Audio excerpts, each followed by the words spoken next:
Greetings, one and all.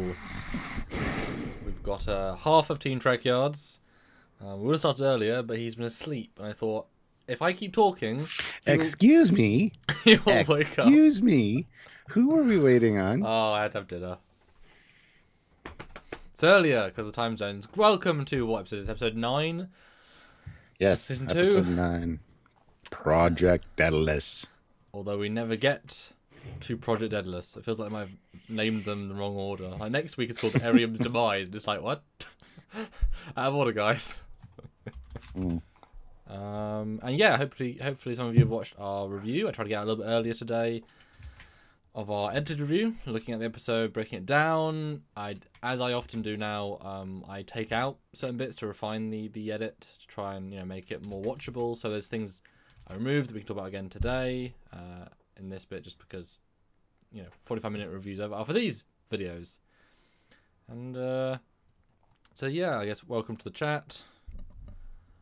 I'll start on Picture Discovery, but I guess I better share, hadn't I? You go ahead and do that. Okay, bye. And while you're doing that, I'm going to read our 2 waiting super chats because they're awesome. Clat2 Barata Nick2 puts in $5 Australian. Great episode. They were really finding their wings. I love Jonathan Frakes' work. It's 8 a.m. Saturday here, so I can't watch the live. But you super chatted, so thank you very much. See, if you can't tune into the live, just leave a super chat for us. That's why it's good to schedule them, so you can just throw one in before we start, and yay. And super chats are important, guys, if you want to get your comment or question read for sure. It comes up in a little separate window on its own, so we kind of keep it, it's easier to see. It doesn't get lost in the feed with all the other chats and the back and forth. So it's always a way to help the channel out. Don't forget about Patreon. All the links are down in the description below of all of our videos. Patreon, you can help on a monthly basis, and every little bit helps. Like we've said before, if everybody that watches gets just $1 a month, it would be super beneficial, and you'd never notice $1 missing. And this is the sort of job that I've literally spent every single hour of today, except eating, working on, discovery content and stuff for you guys. So supporting us is great because we do stuff for you guys. It's fun. It's fun. It is. And Joseph Petrick, the fantastic Joseph Petrick, puts in €2. Better to be 2D and alive than dead holograms. That's legit. We are not holograms. Promise. Just don't scan us for heat, because Stuart is right. an ice cold man and I'm just too hot. Yes. Oh, dead holograms. That sounds like the perfect name for a band. Just saying. It would be a good band name. Somebody needs to do that. Or a bar. The dead hologram bar. Yeah. That's where your holographical self goes to slowly drink yourself into stupor. Anyway. So what did you guys think of this episode? Let us know a couple of things why I share. And we'll talk about it. All right. 90 Lancaster though says Trekyards, do you guys think the blue rectangular parts on the wings leading edges are the bizarres or part of the warp field? Probably neither. They're probably an extension of the deflector array or some such thing, because it's got a wider profile than a lot of ships, or a silhouette, I guess. The bizarre collectors are the 3 round things, I'm sure, on the tips of the nacelles. So, but yeah, I was really impressed with this episode. I expected not to like it based on the trailer I'd seen. So I guess I maybe went in with low expectations and was pleasantly surprised. It was a good episode. Had a few plot hole issues, which we'll address when we get there. But overall, pretty impressed. I just wish they would have let us get to know Arium before the episode where we decided to... Oh, by the way, spoilers. It would have been nice to get to know her a bit more, like 3 episodes ago, something like that. So we could have sat with it a little while longer than just like, hey, here she is. She's got feelings and is a person and things. Let's kill her. Because that's how it felt. It was kind of like, eh. And I cut right to that shot. So we're at the last shot of the episode already. That's how these lives normally go. Yeah, that was certainly weird. I mean, normally you build up a season knowing the arc, knowing where you're going, and it felt very much like either they had to change course, or they just it's just a means to an end, or maybe the AI might come back.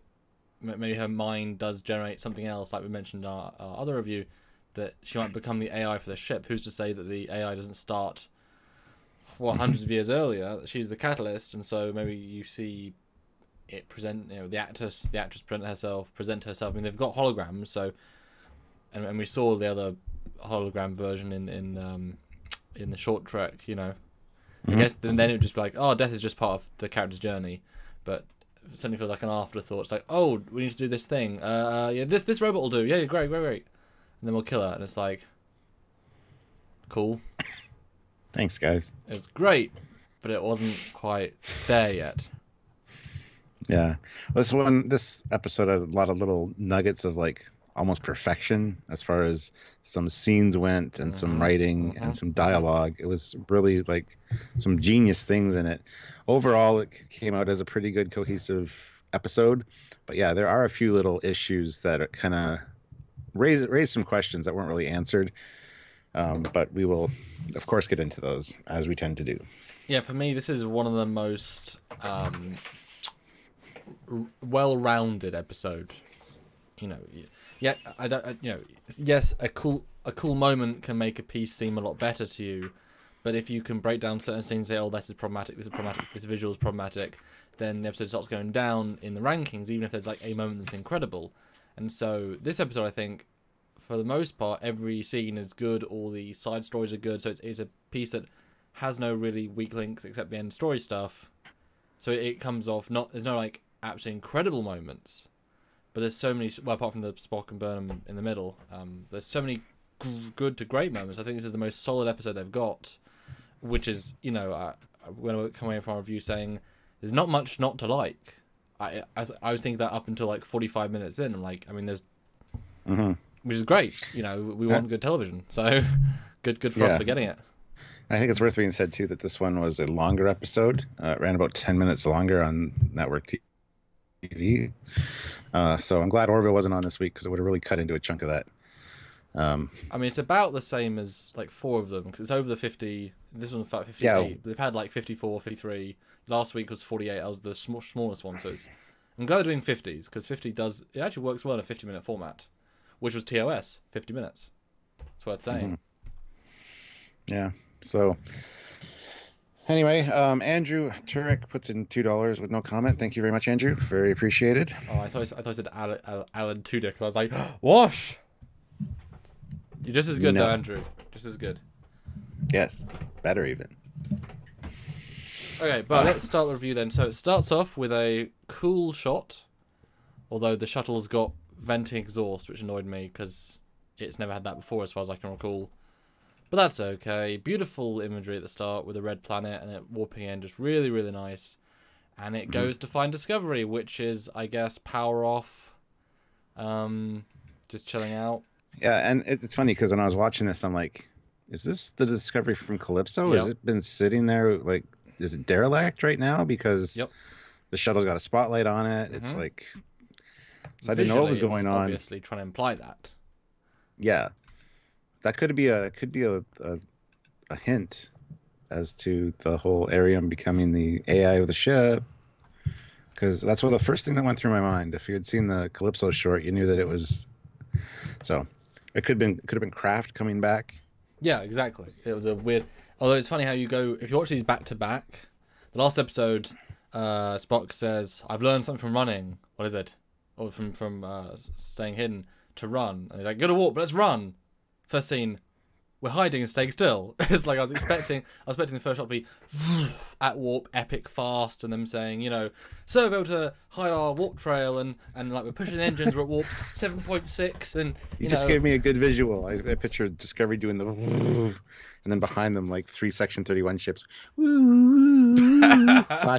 flashing lights on the top, We're just shooting red and blue beams. Yes.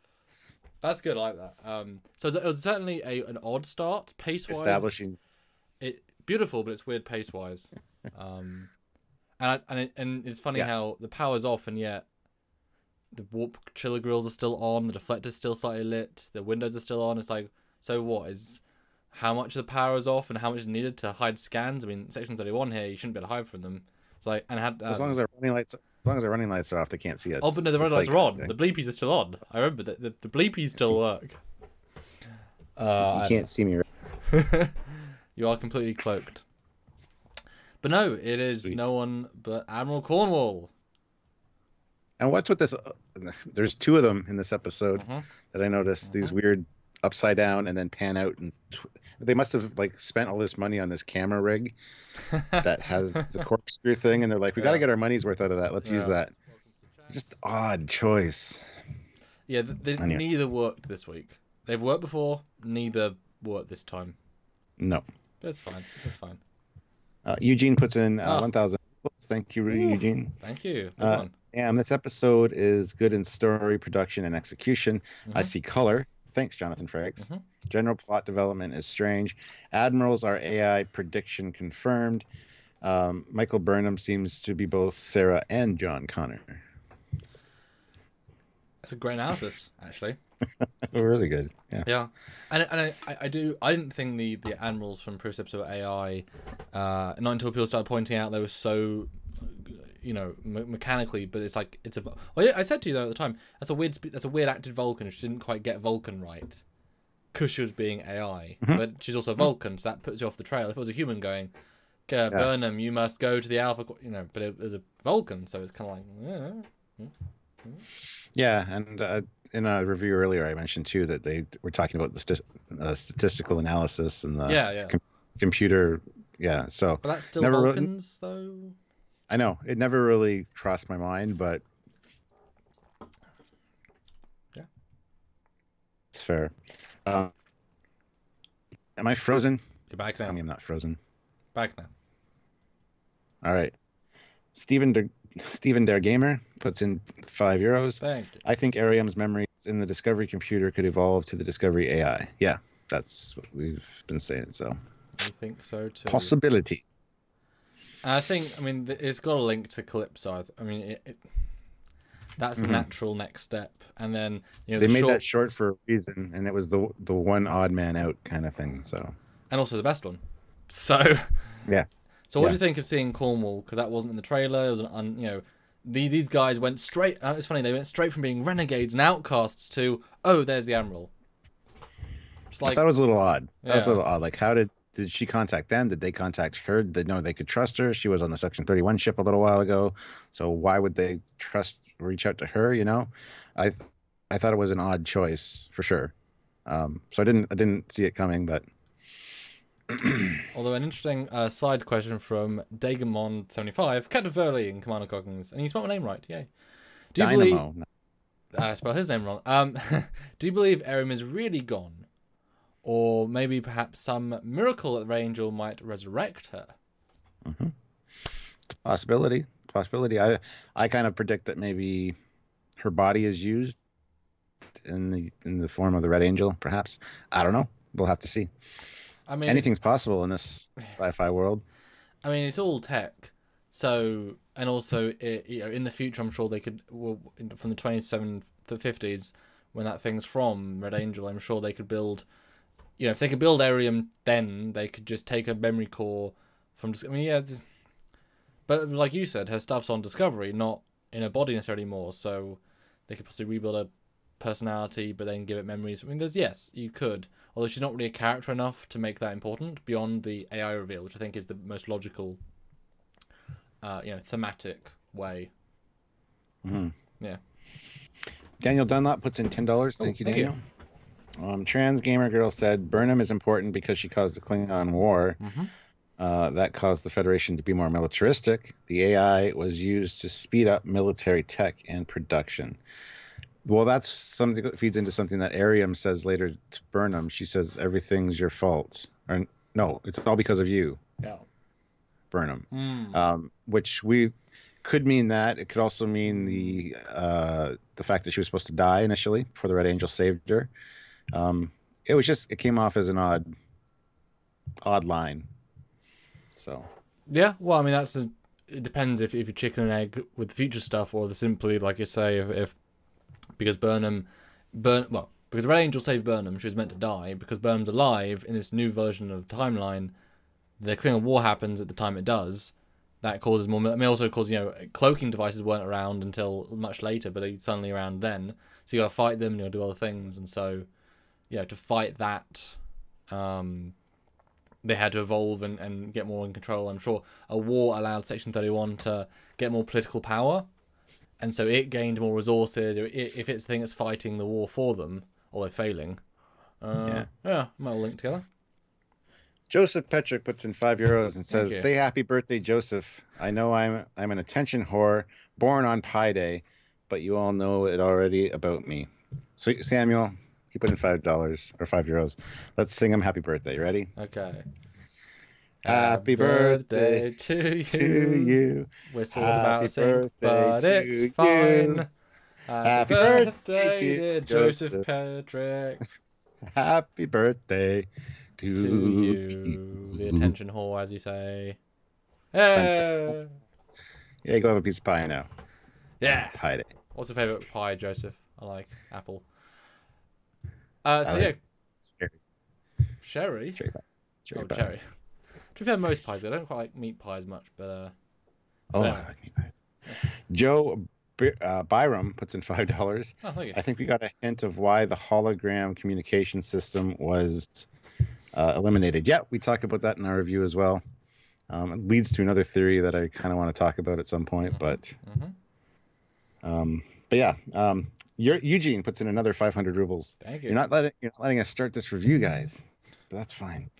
Minor fix. The episode is not just good; it is so good. Finally, bridge crew members receive attention they deserve. By the way, Project Daedalus, Red Angel suit equals Icarus. Yeah, that's kind of the vibe I got as well, the whole mythological aspect of that. I expected to see more of something in this episode based on the title. As Samuel said, it's almost like they rejiggered the titles and screwed it up. It's like saying, I don't know, but some episode and you mention one bit of tech for 1 second and you call it that and it's like, oh. And I sort of disagree. The bridge crew received attention they deserve, unless you just consider a little bit more attention. But they had more in episode 1. I mean, they started having more attention because I think that was the reshoots. They stopped focusing on them for like a good 5 or 6. Then they got some stuff, but it was very classical, like TNG, but we don't care who they are. Like, we kept coming to the Chinese guy, great, didn't do anything. Same with the black guy, didn't do anything. Black guy didn't do anything. And the pilot, they missed a beat with her. So yeah, we got shots of them, but I don't think they could have done more with them. But unlike last year, I can't say just needed 10 more minutes, guys. Cause they are doing 50-minute episodes, so I'm big content with the times. But definitely better. But again, not too much. But yeah, I like Cornwall coming along. She's always an interesting character because she sort of plays it slightly odd. Something about her is off. Something. As an actress, as a character portrayal. Like, it's not a clean cut, I'm a professional admiral. It's like that sense of, I'm just come to do my job. It's almost like she's a newer admiral. She just came off the captaincy, so she's still got that kind of understanding of what the captains are going through. She kind of has that vibe to me. And it's really odd, because I really wasn't sure I was going to like Cornwall from the beginning, but she's really just improved as a character, and she's probably going to die or be corrupt at some point because I'm growing to like her. But well, they've actually given her a character, which helps. They don't always do that.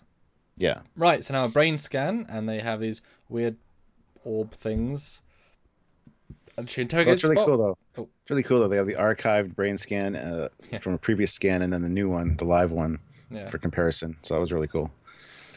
But yeah, the little Jedi training orbs flying around his head. I expected a lightsaber to zoom, zoom, zoom, start shooting at him. Yeah, they like their flying tech this season, don't they? And none of it comes back again or plays any important part. Will Giorgio's killer drones come back? Will none of them matter. It's weird. Caleb Horn puts in $5. Oh, thank you. Encore. Just kidding. My birthday is on Sunday. St. Patty's Day, baby. Oh. Love the bit where Discovery powers up and warps out. Also like the minefield scene. Yeah, we did too. We're going to talk about that. Yeah, the Palps. Happy almost birthday to Caleb. Happy almost birthday. Happy birthday to Caleb. Happy almost birthday to Caleb. But not Happy quite yet, birthday because to that's you. Joseph. And many more. You can pay us to sing songs, guys. It'll be awful, but you could do it. And Samuel's like, no, you can't. Don't do that. I mean... Anyway. Yeah. But yeah, this is basically a lie detector test. It was a good scene. I thought it was great. He's just on point at answering the questions. Like, I'm inconvenienced. I want to get out of here. Yeah, kind of the vibe I got from him. It was Spock being a boss. The performance is really strong. He's not...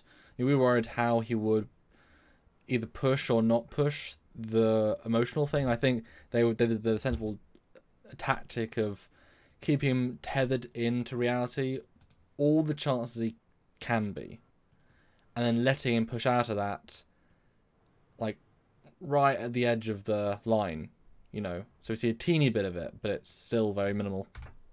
And so he still sort of feels like Spock, but you know. And it's funny. I didn't have my notes up for this yet. Yeah. Cool. Sorry. But it's a good scene. Spock's just good, and you know, I like he's always got the answer for Cornwall. That's I think what's the best about it. He's not. His brain's still totally there. You know, she says, "Well, why did you escape from the mental institution?" And he's like, "I didn't. I was checked myself in. I checked myself out." So definitions are incorrect, Admiral. Did you kill those people? Nope. No. I used what was colloquially referred to as a Vulcan nerve pinch. Yeah. It's just doing good. Yeah. But I like the fact that Cornwall has evidence, and so now you realize that she has the quote-unquote evidence. The fact that she's being so hard-arsed, she doesn't want to believe it, but she's like, I will break him. And it's like, nope, because I didn't do it. And then Pike and Burnham in the corridor, talking about she wants to go do Tyler, because Tyler's not in this episode, but it's this one mention, pretty much. I'll go do it with him. He wouldn't do it. And Pike's like, nope, do it with the brother. I have a question for you. As in, why is he the thing about the Red Angels? And I like that. But again, Burnham is an odd character. She's not an engineer. She's not a fighter. She's not a scientist per se. She's a xenoanthropologist. She's a very specific field. She's not even in the command track. She's not, a leader of any department. She's just one of the crew that happens to be important because she's the main character. So I like that half the time they put her in the lead of, she shouldn't be the head of the away team. That's an odd thing to do. But the fact that she's doing this side mission that she's able to do, that works. She's not on the bridge. She's not, she's not doing the stuff that she shouldn't be doing. Yeah. She's given an actual task that she is qualified to do, and it's to do with her brother. So I like that she's not just, centre of it because she's very much a part of the puzzle in this one, which I liked. It's a much more ensemble piece again. Everyone had their purpose, and that works so much better than focusing on her. It really does. Then she goes in to see Spock, and Cornwall mentioned something about your sister, half, or no, not blood related. That's what he says. Snippy much, but anyway. Scans comes back as non-deceptive, but considering who Spock is, I wouldn't be surprised if he could fool one of these tests. But she was real confident. So I'm sure it's Section 31 tech or some other such. Yeah. And she shows the evidence, and it is a very very good looking multiple camera angle beating up, and he shoots him point blank, and it's like kind of a hard shot to watch actually. Yeah, and I gotta point out too, the lighting in Pike's ready room here is much better. There's only like a blown out sun effect from the one window by the couch. The rest are very blue and kind of subdued, which we haven't seen much of, which I really like. But considering they were just around a planet with a sun right behind it, this would be the perfect time to have the planet behind that and have like a bright light coming through. So, you know what happened though? Jonathan Frakes was like, "Excuse me, why are you shining lights out of the window?" And they're like, "Oh, the last direct did it." It's like, no, we're not doing that. This is space, man. This is space. And look, behind Pike is a starfield. And this scene feels better. You're not always 1 centimeter away from a sun. It's just a weird art direction. Although there is sun coming in the far window, I gotta say. It could just be lighting through the windows, like there's like lights outside the window, like a track lighting system that they shine. Yeah. Anyway, I don't know. So we see the fight. And the mission. I guess the mission is to go... This is the point where this is where we learn about the mission, isn't it? It's a case of we need to go to Section 0 headquarters. 74 Mark 5.6 or something. Yes. I have that written down. And Coordinates don't make sense. And we need to, I guess, get them out of position. They're doing things wrong. I can't remember already the rationale for why they wanted to get rid of them. Oh, because they're not answering hails. They're not accepting command code, so it feels as if she's locked out and she's an admiral, high-end admiral. And we get the weird mention of the Vulcan extremist admiral that's in control of Section 31. Vulcan or logic extremist, guys, who's an admiral in Starfleet. Who's Admiral in control Qatar. of Section 31. So, Yeah. I noticed that. And I was like, okay, sure. Well, this could play out. I mean, a little power corrupts absolutely kind of thing, but oh well. And Tilly on the bridge, like, oh, I've never been a fugitive before, except for that one time when I was like 16 and got a little wild. And it's like, oh, well, thanks, Till. Thanks, Tills. yeah, I like that. You know, she was in the command training program. She's like, Admiral, I'm a good guy. It was my choice. Can I still be at command training? I might be on a, you know, I might have stolen the Enterprise with Kirk, but I also want to be a captain someday. Just don't. Yeah, funny scene. It's close to a cringe funny, but that's how you use Tilly. It's funny, characterful comic relief that, you know, is just nice. You know, that's how you use her, and yeah, it's good. Yeah. And I got to say, this power on sequence for the Discovery, that was beautiful. Great scene. And then the jump to warp, which was like a real jump to warp effect. It was really nice. They've changed them for this year. Much better. Yeah. And this is also when they mention the coordinates, as you say, that they don't know. I like the fact that she's, you know, all 3 data transmissions were sent to this location. She says the coordinates, and that's the base, and it's like, oh, nice instant payoff on that. But it used to be 100 years ago. It was a prison colony. It's been abandoned for 100 years. That's important later on for a comment I have. So it's a very old base. Well, it kind of makes sense though. They could build a new base, or just, you know, what's more secret than to be on a really old base that you wouldn't think would stand out. Yeah. You wouldn't think would be up Or to date. build a state-of-the-art base like right behind it and have it cloaked. Everybody attacks the one they can see. Yeah.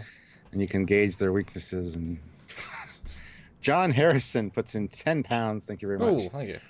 Hey guys, Spock giving Burnham a verbal beatdown was so good. Also, what does Burnham know about mines when she gets there? She doesn't even tell them anything. Yep. Yeah, the verbal beatdown's fantastic. I can't wait to get to that scene so we can talk about it. But yeah, thank you. And yes, she is not at all useful in that scene. She's just there because the actress had, I need to be on screen for at least 26 minutes. No, I'm kidding. But, you know, she didn't need to be on the bridge except to... It's funny, she even, you know, Saru saw her face and made a point of Saru noticing that she's not doing well and then don't pay it off. It's like, okay. And then we get flashback to modern beach. But, you know, space beach. Really bad day as well to go out to the beach as well. 100% clouds. Well, that's one of the Great Lakes beaches because they're filming in Toronto, so it's probably a shitty fall day when they did it. I don't know. Rel Solis puts in $4.99. Aside from Pike, Burnham and Saru have the most command experience on the ship. Well, got to consider the Admiral as well, but yeah, this scene is her just basically going through her memories, saying keep, delete, get some references to Caddiscott, which of course we've seen in Voyager. And she does explain in a second when Tilly comes in that she has to do this on a regular basis, which I get, but I also get the feeling that because she's downloaded all this other extra information from the orb, that she's pushing her memory capacity to the max. So she's really having to be super selective with what she keeps. That's kind of the vibe that I was getting, especially when it like glitches out in a second. It doesn't glitch out here; it glitches out later. But yeah. Anyway, that's the vibe I got after the fact. First seeing it the first time, I'm like, this would be an annoying process to have to do on a regular basis.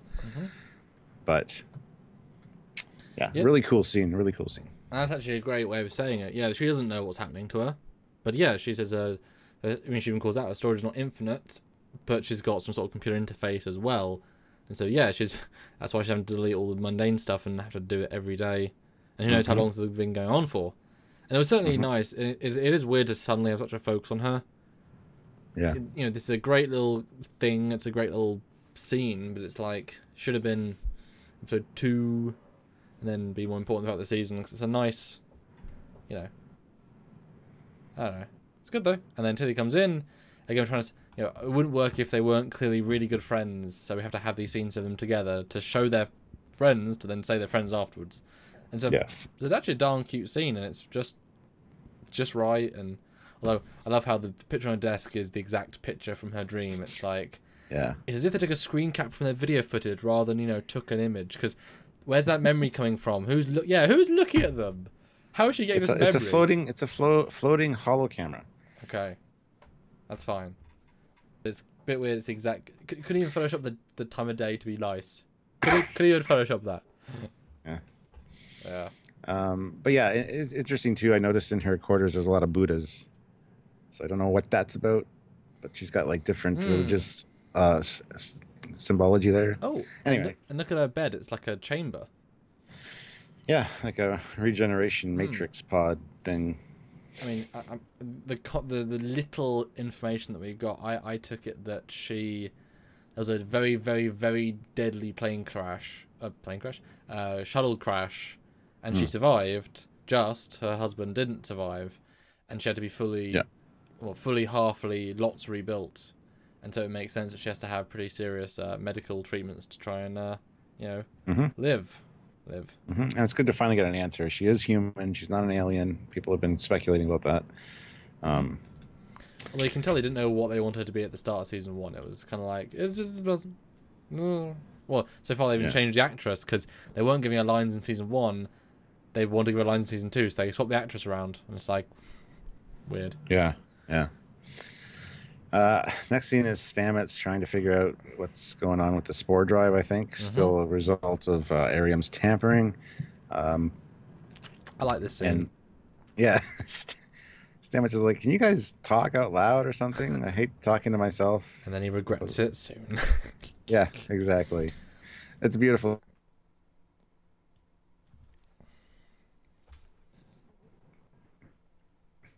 Stamets looks like he's like burying himself in his work to kind of get around the Hugh issue, because they'd just broken up. So I didn't expect him to be so like. Then again, it's Stamets, so I guess I should have expected it. I don't know. Yeah, I was surprised tonally how fine he was. Like you can tell he's not fine, but he was very himself, which was confusing. But yeah, it was a good scene. I like Spock in this. Although I got a big sense of deja vu in this episode, that because they can't progress the Red Angel story much, or at all almost, they say so many times, who's the Red Angel? What we got the Red Angel? The Red Bursts. Burnham, what's Spock's connection to it? They keep going around in a circle and a circle and a circle on that, and it's just like, I got really kind of annoyed of how many times they say Red Angel. It's like, you don't need this many resetups. Like, I didn't even notice that. Because it literally is because that's the thing, every single scene with Spock and Burnham is just that scene. Again and again and again and again, with other stuff attached to it. But it's like, they don't need to keep repeating.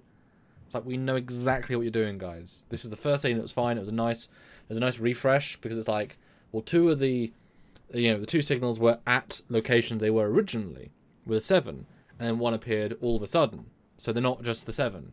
Well, it's weird they haven't gone to the other 5. So they haven't tried to spore to those other 5, at least beforehand.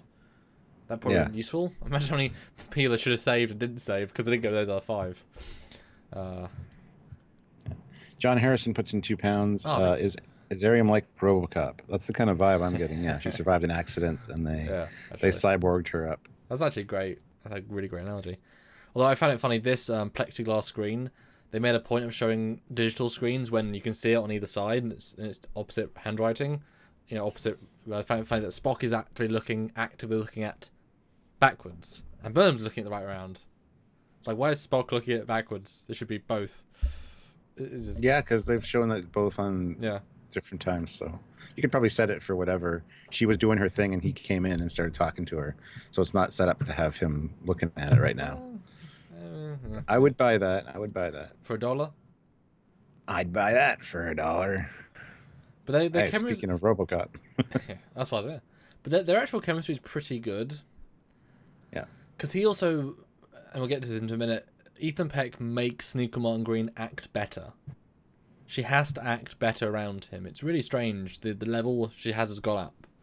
Mm-hmm. I think also because she's having to emote, because it's deep, dark character stuff. It's not just science, action, stuff we don't care about. She has to actually, a lot of people said she was a very bland actress in season 1, but she has to actually emote more with him. So I think it just benefits hugely from his presence. Yes. And I'm really digging the new Spock, I gotta say. We just need to see him without his beard at the end in a full uniform. Need to see that visual. Will be a payoff.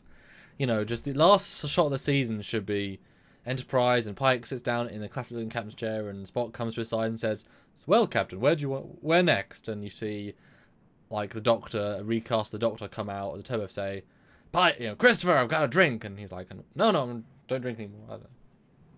Just refilm Cage, it's fine." I don't remember this dialogue as much. I remember what does Stamets complain about? Because they say, again, they have a lot of recycle. Like, it goes to a lot of these cyclical arguments. What was this argument? I don't have any notes for this, so I don't know. It must have not been that important. I mean, but the look that Burnham is giving them is like, seriously, Stamets? Well, they're distracting. But also the dialogue was also good in this episode. I don't remember a lot of it because I didn't have much time today to write main notes beyond just watch it.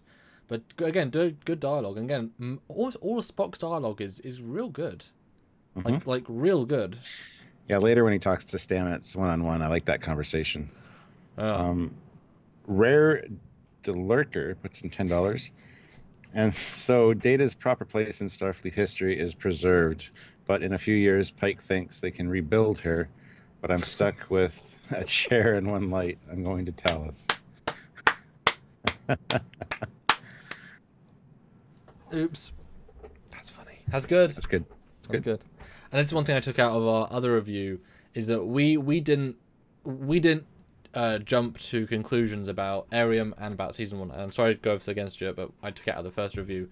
Is that we saw in very early on season 1, there's Arium. Oh my god, it's an android!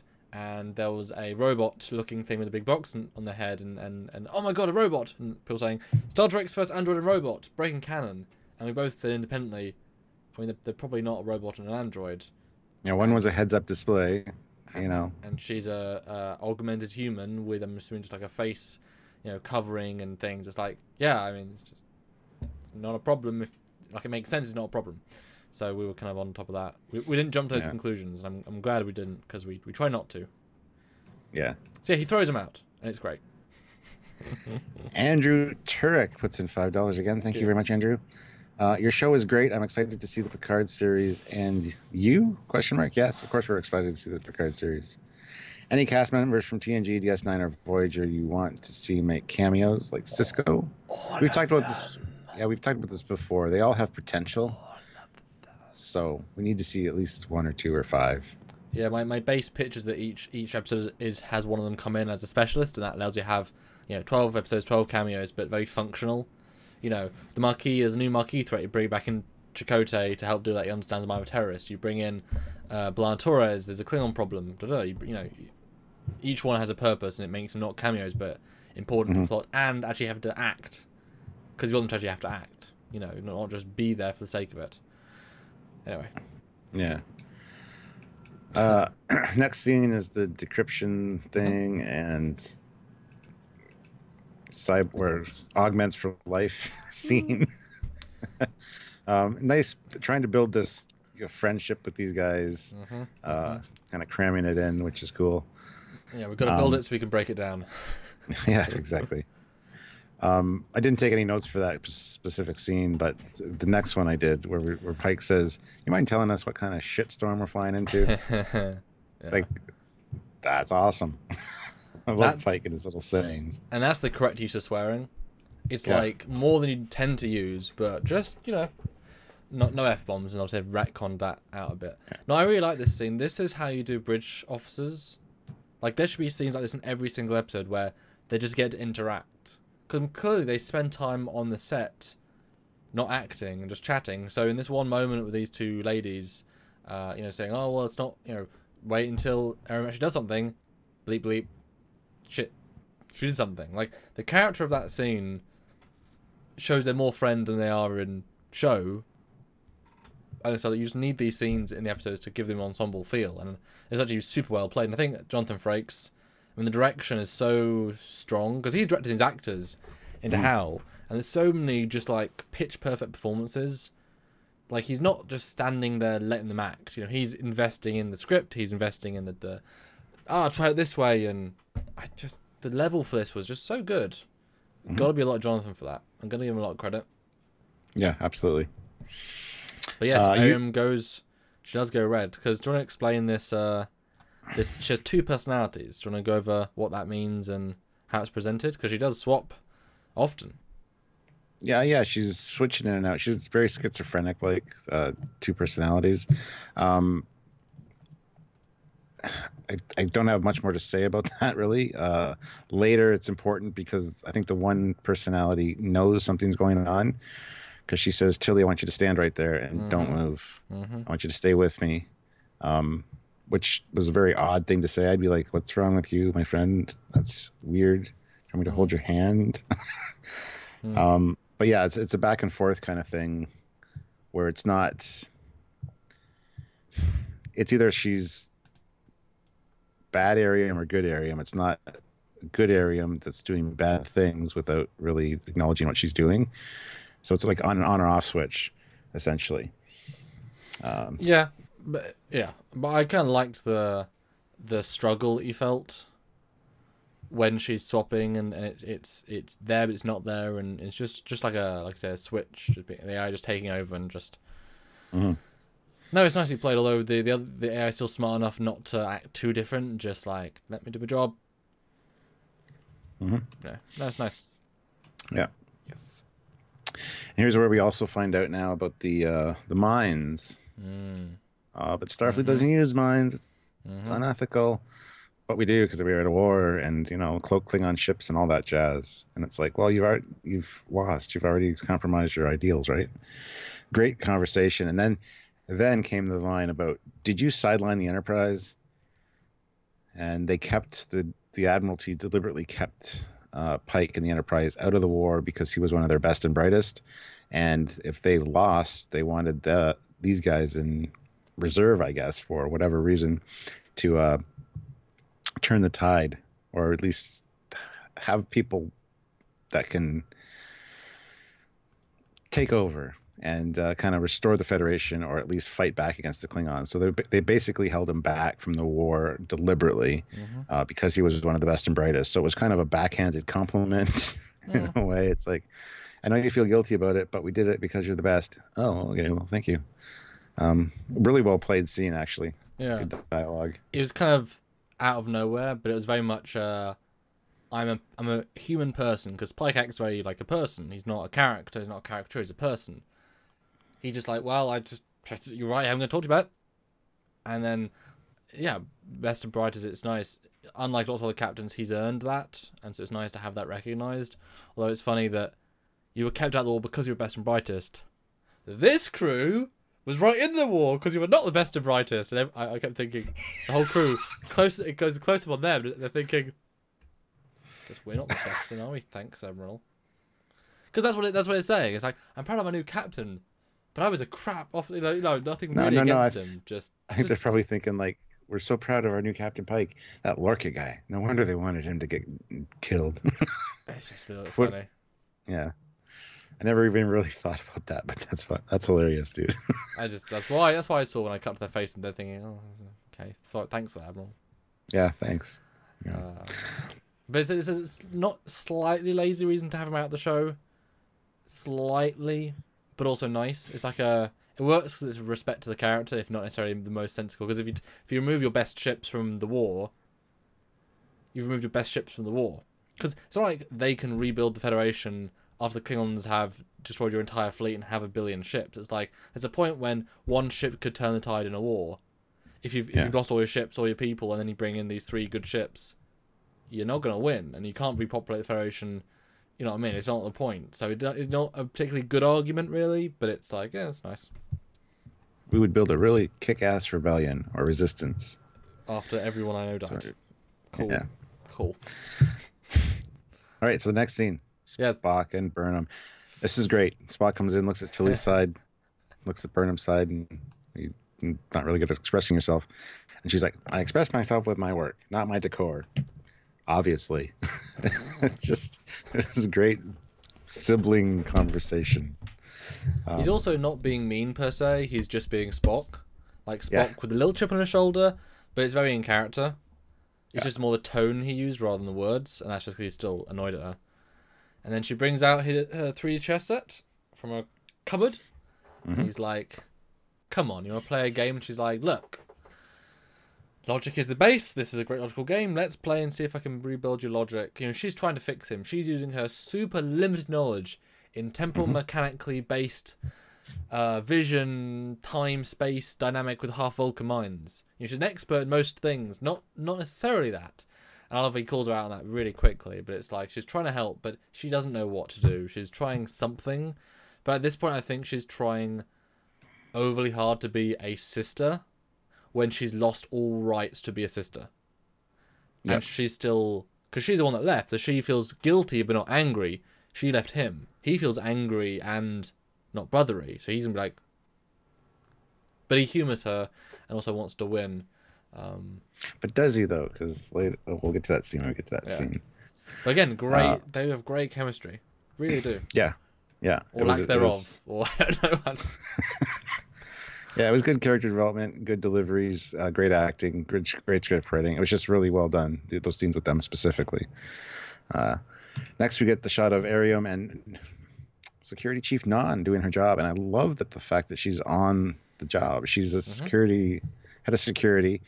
She's that what she is? She became head of security on Discovery. She took Tyler's job essentially.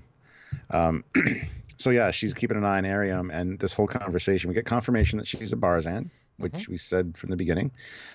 So she is a Barzan, and the whole, you're a Barzan, you need that to breathe. Yeah.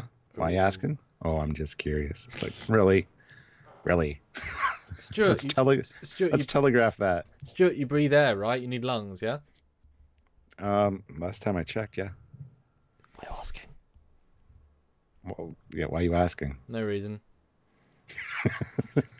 That's just for the audience. I mean, we know instantly what, how, and who.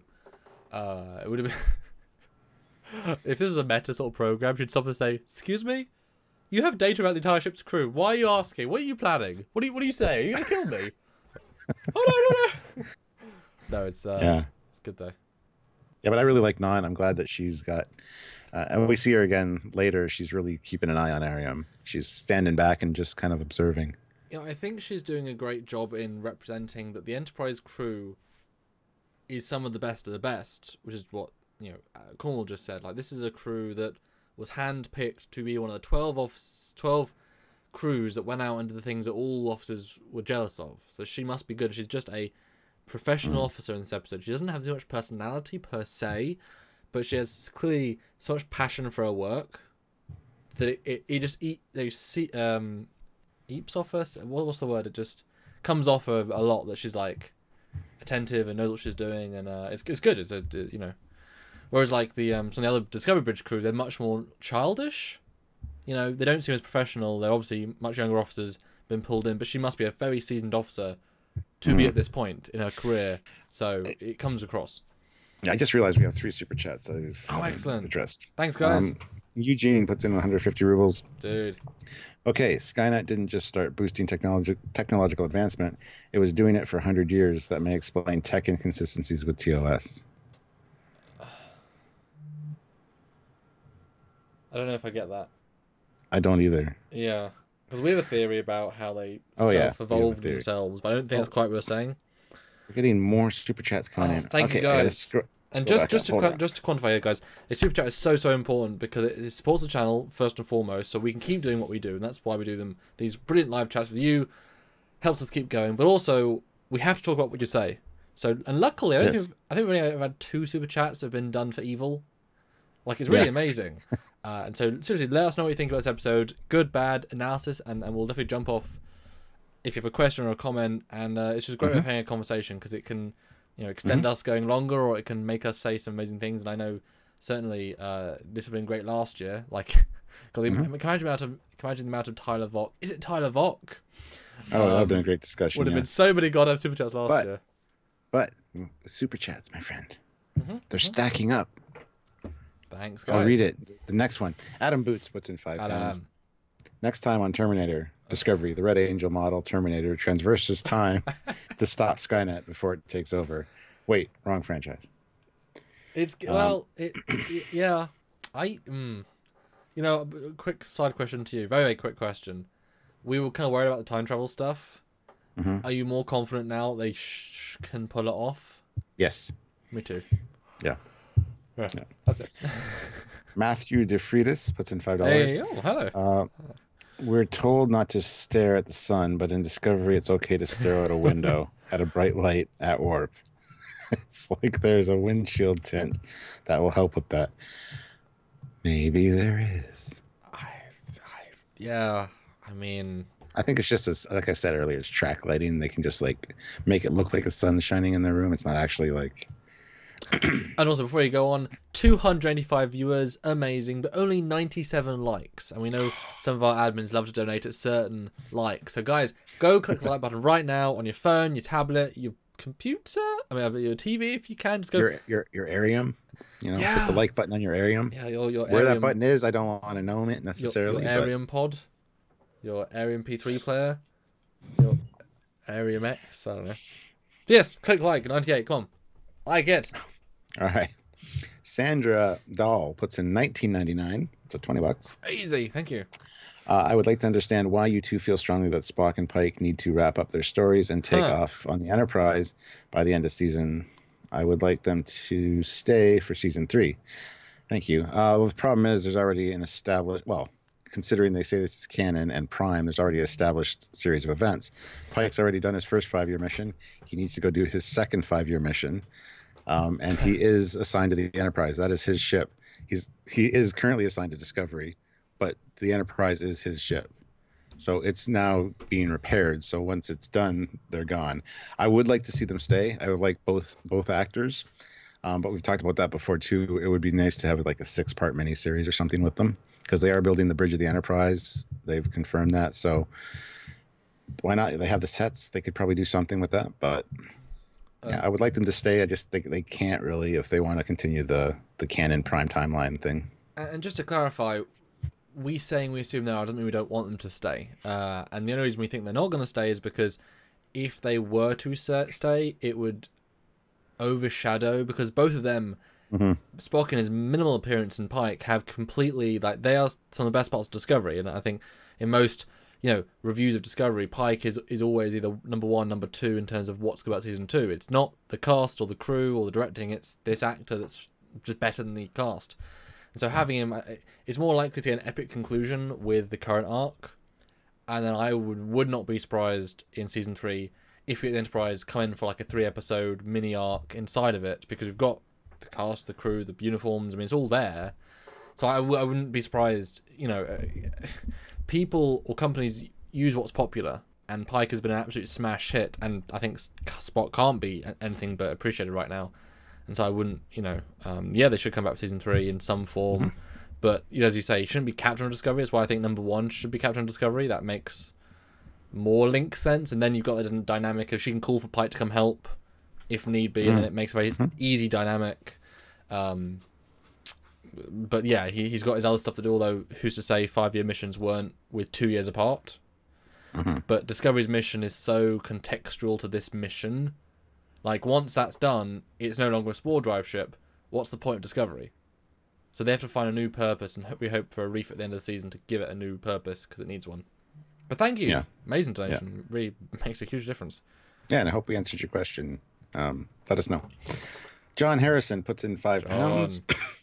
Do you feel like this guy is a better Spock than Quinto? I like him, just need to chill out a bit. Also, do you think we see the scars from the mines on the ship? I said this last night in my first reaction review. I think that Ethan. Peck. Yeah. Yeah, he's doing a much better job as Spock than Quinto did. Quinto to me seems more like a caricature of Spock, almost like a cartoony version, in comparison. So yeah, I think he's way better as a Spock than Quinto is for sure. Yeah, I think, which is sad because Quinto had 3 movies. Yeah. Peck's had about 35 minutes. Seriously, 40 maybe if you know. But yeah, he's way more centered. Quinto was all over the place, and also the kinetic energy of the JJ movies meant that he was, doing things so fast, and obviously had really awful scenes. I do think that he's pretty chill considering he was, in a mental break from reality. He's, all these things. He's seeing the death of the universe. I think he's doing damn well. The fact that he can snap is fine, and still, it was a damn measured snap. He expressed, he didn't shout at Burnham in a minute. He raises his voice to a point, and then physically does something, but he doesn't actually damn you. But he still reels it in, just expresses it in a different way. Somebody said Arium is live streaming because they're doing the the new After Trekkie thing. Yes, the Ready Room. 314 people. Let's see if we can get another set of people to watch. This is very exciting. Hold on, let's see what she's saying. And so it was a wonderful thing because. Well, while you're doing that, I'm going to answer the other part of this question. Okay. Do we think we're going to see the scars on Discovery from the mines? Probably not. They haven't been very consistent with damage to the ship. So that's the Actors Plays Arium live. There you go. I played a second of live over my face in the live. 400 people. Darn it, 3 minutes and they're already beating us. Sorry, what were you saying? I said they're probably not going to show the scars from the mines on Discovery. They've been really bad with consistently showing damage. Good with fixing. But it's nanotechnology. It's advanced, super awesome technology. Nanotechnology, hull plating. I don't have that. You never know. Yeah, I don't see them doing that. Even if the next episode is 1 minute after, they won't. They're not that sort of show. Whatever. So then you get out of warp, and you get reveal of this ship, and Admiral Cornwall has a direct line to the base. She's been here before. She knows the mines. She's an admiral. She's got the clearance. Not a problem. I like Pike saying, "Are you sure about this?" And she says, "I wouldn't be here if I wasn't." And it's yeah, that's fair. That's fair. Because I'll die too. I gotta say, that is the most epic screen cap you've ever got of Admiral Cornwall. Let me just zoom in. Yeah, It made me laugh. It's definitely dirt face. That's the problem with doing screen caps, is that I can't put that much attention to detail. And Sarah Dahl puts in $2.99 and says, "I feel answered, but my name is Sarah, not Susan." Did I say Susan? I didn't mean to. I apologize. That's it. Now it's reconnected. Was I gonna make a new stream though? Oh damn it! No, it should reconnect. Yeah, it's stream resumed. We're fine. Okay, guys, please do refresh because we had a little stream problem there. Please, don't leave us. We need you. Help us stream Kenobi, your only hope. Sorry about that. Bit random. Yeah, but that's a great Cornwall screen cap. Good job. You're welcome.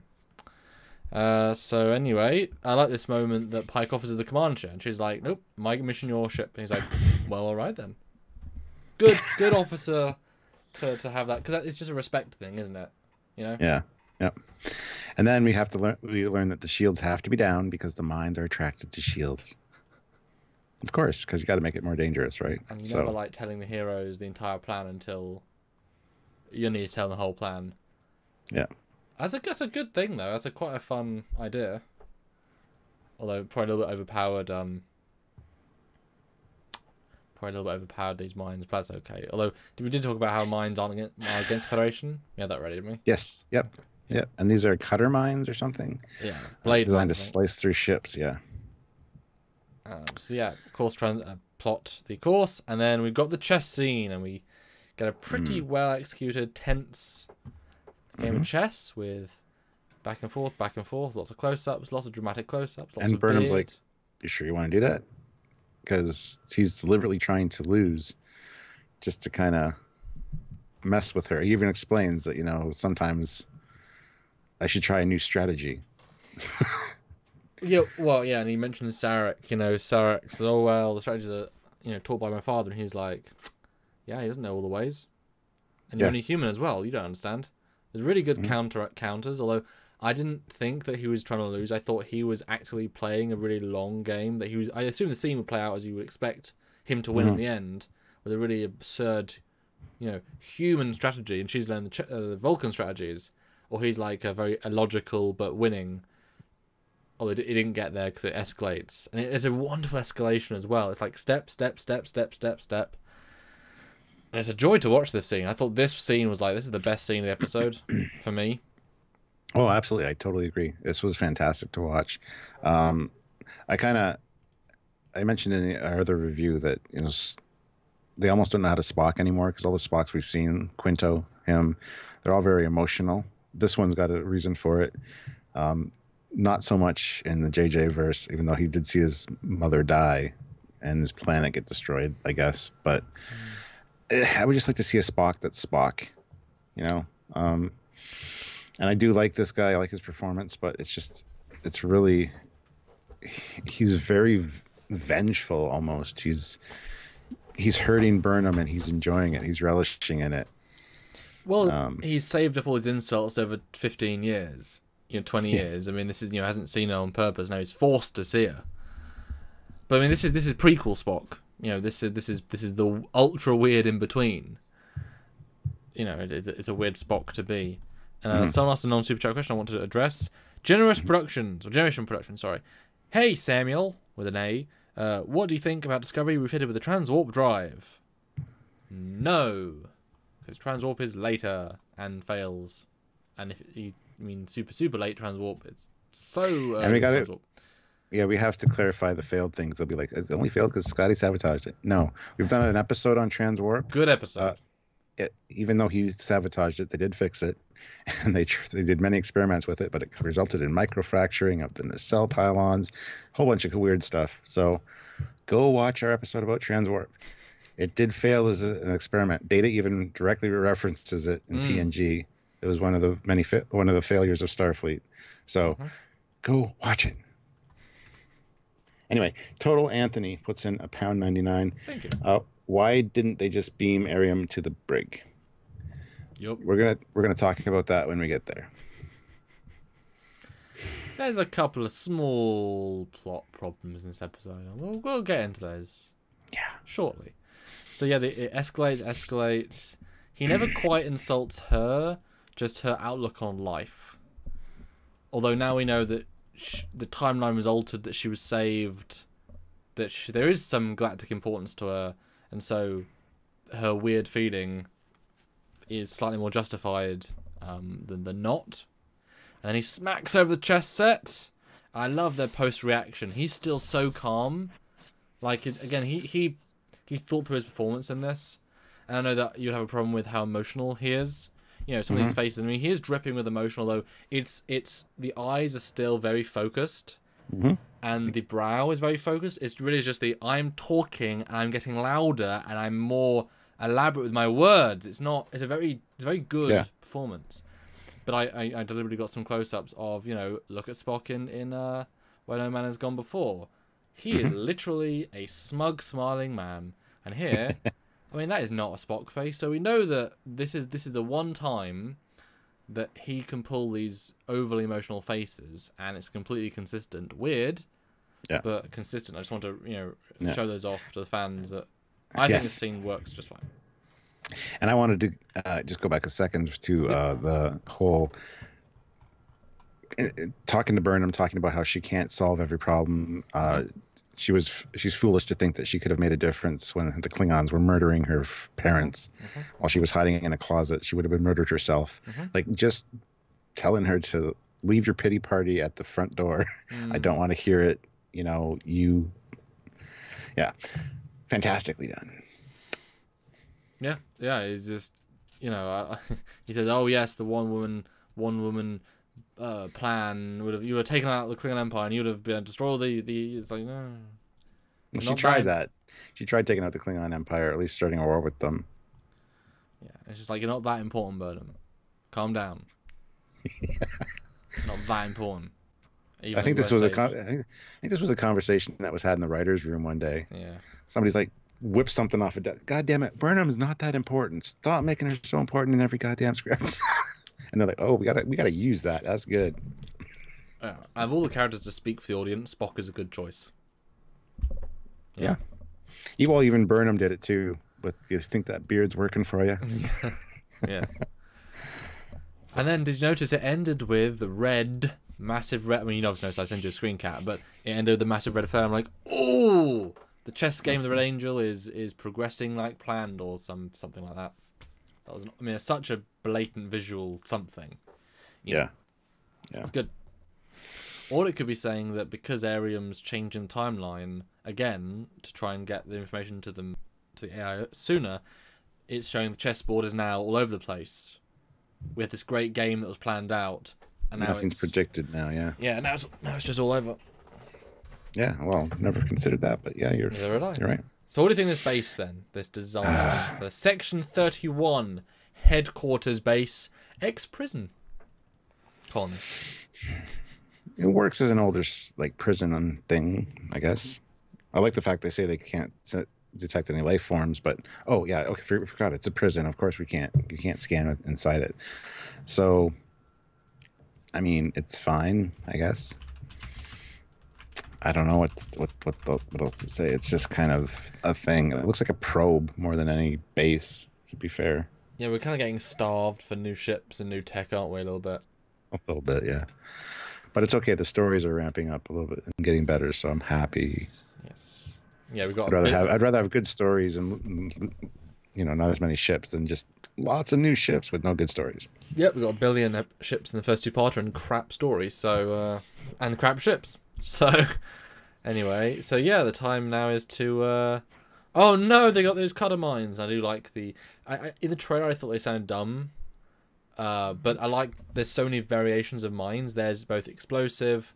There's these, and there's ones that black out. So it's like, let's not allow the opposition who's attacking to just have one defense strategy. So I think that kind of made sense, especially if some of the mines manage to disable shields in one area. Then you send the cutter ones. I mean, how effective would it be in disabling a ship? You cut through a pylon. You cut through Orton cell. You cut through a bridge. I mean, I gotta read a comment though. Sorry to interrupt you. Thanasis Dronymos. Hello, Trekyards. Please read my comment. When Spock was talking to Burnham, he said that he saw a star-going supernova. Was that Romulus? Well, no, she saw a star going supernova. That's what. That the implication was that Burnham asked her parents to see that, and they were there at that time to see that. That's why they were at. Yep. That's why they're at the outpost when the Klingons attacked, and that's what resulted in their deaths. Because I'm pretty sure that was mentioned in season 1. I'm pretty sure the whole hiding in a closet was mentioned in season 1. Like, I'm pretty sure that, because that's all familiar to me. Yeah, and she blamed herself because they were there because of her, because she wanted to see this. But yeah, that's what Spock was referring to. Yep. The fact that you wanted to see the supernova, that's why. Which is funny, because you could say the Red Angels caused a supernova, and that's why they're there, and then Yeah. How far back do you go? And then Arium goes wonky again, and has to download more information, and you get these. Oh, this is where she says tells Tilly to stay beside her. She says, Tilly, stand beside me no matter what happens. Just stay beside me, because she knows that something weird is going on with her.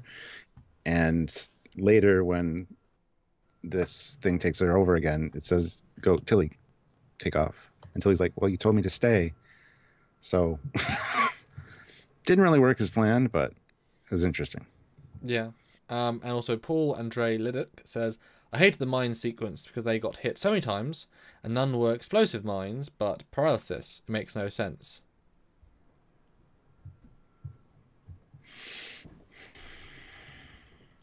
It's not what I got from it. I took it as the shields were holding. They got hit by explosive mines, exploded. They're just not, death by 1,000 cuts. I mean, why send a nuke that will destroy all the other mines? I mean, you target lots of smaller mines. We mentioned earlier that the shields needed to be down, but they did end up raising them. And then after that, we saw a bunch of hits, and it wasn't like the oval around the ship type shielding. It's close to the hull shielding, which is what it's been, consistently. Sometimes, yeah. So, although several people saying, "Why not shoot the mines?" Well, there's a lot of mines to shoot. and I'm sure They're attracted to the phaser fire as well. I think that's mentioned. Well, I don't think that was the shields were, but I can imagine there'd be different mines that would, what more do you want than, because I mean, otherwise that's such an obvious, like, it's a minefield deliberately designed against enemies. You would have fail safes like that, So yeah, I'm not really fussed with that, and there's still too many of them. Oh wow, there would have been if they wanted that sense, they could have, like, hundreds of mines. There was only ever like 7 chasing them at any one time, but that's okay. And they do mention that it's not random. These mines are actually on course, and they've been upgraded, and they weren't slicey mines. There are some admirals here, so it's kind of like, oh no, someone or something is targeting them and strategizing. They do say they attacked them in a specific way to remove weapons and communications, I believe, or just all propulsion. So target attacked by whoever or whatever is on that station. Not sure why I'm not giving spoilers, but yeah, need to introduce randomness and chaos. So, well, why is that? Not much happened in that regard. Well, why is that? Well, because the mines are specifically programmed to account for certain whatever, right? Yeah, it's a computer program. Certain strategies. So it's if a computer program is designating how you're attacked, then it's predicting where you're going to go. I do quite like the reveal though. There's no game Burnham, but whatever it is, that's actually pretty well done. Although then I did point out to you in the main review, I was assuming that the whole point of being random is it's random, and yet they just call out maneuvers one after another. And it's like, once you start a maneuver, there's a set pattern for the maneuver, and a computer has got very, very fast processing power. The computer that's controlling the station, so it would be able to predict the rest of the maneuver. As soon as you start it, you're like, oh, that's Omega 7. Great, we'll move the mines there. Like, you need to actually, I was assuming you get this great scene, which we've had almost with Detmer a few times, where she's like manually piloting the ships, going, really, really abstract courses are actually random. So I don't think they quite understood the premise they were trying to say, because random needs to be random. Wasn't random, it was just 6 courses randomly changed. It's not really random. Yeah, it should have been better, just her rocking back and forth and flying, for sure. Whatever, we had to get to the next bit. And very quickly, though, after Arium sends the last transmission, which I thought was... Well, I downloaded the... so download the last I think this is where she's downloading her memories into the computer. Well, and the rest of the AI data. It's kind of both, I assume. I think so. I'm not sure. I know that Non is watching her, though, do this. And I was surprised she didn't come in and say anything or whatever, because she's keeping an eye on her. So that was kind of odd, but interesting question. Could the control AI be one from the Enterprise episode of the repair station, but captured by Starfleet? That'd be interesting. That was set up to be like have a sequel at some point. That'd be cool. Could be. It's a possibility. Although that's one of the things you don't need to link. Don't need to link to such an abstract link sort of thing. But yeah. So yeah, anyway, they stop firing. Basically now it's come aboard. I mean, at this point they should have been wondering what is going on here, because it seems very random. Although then the Admiral communicates, and she's in Admiral Pitar, and she's in the totally not just a ship control room, even though that set isn't on the station as far as we can tell.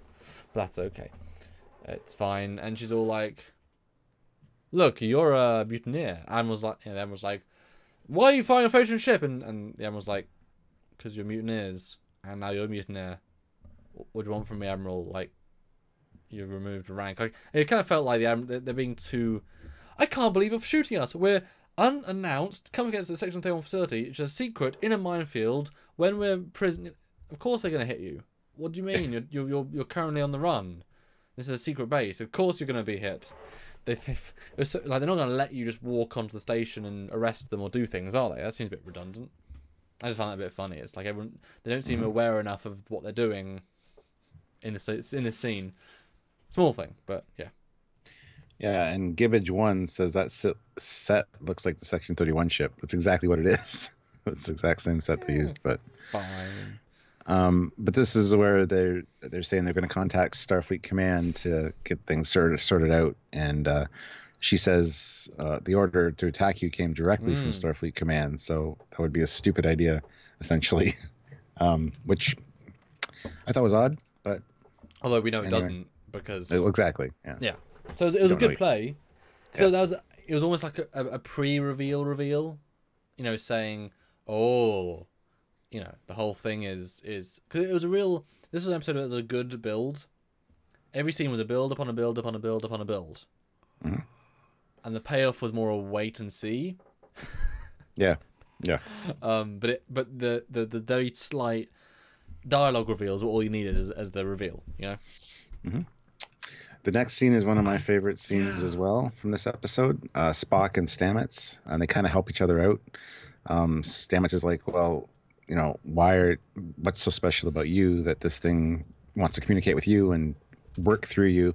Spock's like, I don't know, I'm half human, but that's not unheard of. There are many like me, or a few like me. So Stamets is like, well, so what makes you unique? There's got to be something. And kind of gets Spock thinking. And then we hear the Spock's advice to Stamets talking about Hugh, which I thought was really good. Maybe Hugh left you not because he doesn't have feelings for you any longer, but because he doesn't know who he is himself. And it's something that Spock can really relate to at this moment, because I think he's in that place as well. His logic went topsy-turvy because of this whole incident, and he's still kind of getting back on his feet, so he's not as 100% sure who he is. So we got Spock with that problem, we got Hugh with that problem, and we got Tyler with that problem. We got these three people that don't know who they are. They have different aspects to them. So, and Arium actually now, so there's four. So it was a really great scene, well written. I really did enjoy it. I would have liked to see more Stamets in this episode personally, and where's Jet Reno? That's what I gotta ask. She's nowhere. she's Fine. She's out using duct tape to fix the mine damage. No, yeah. Well, she's the one that fixes all the holes in the saucer. Just really high quality duct tape.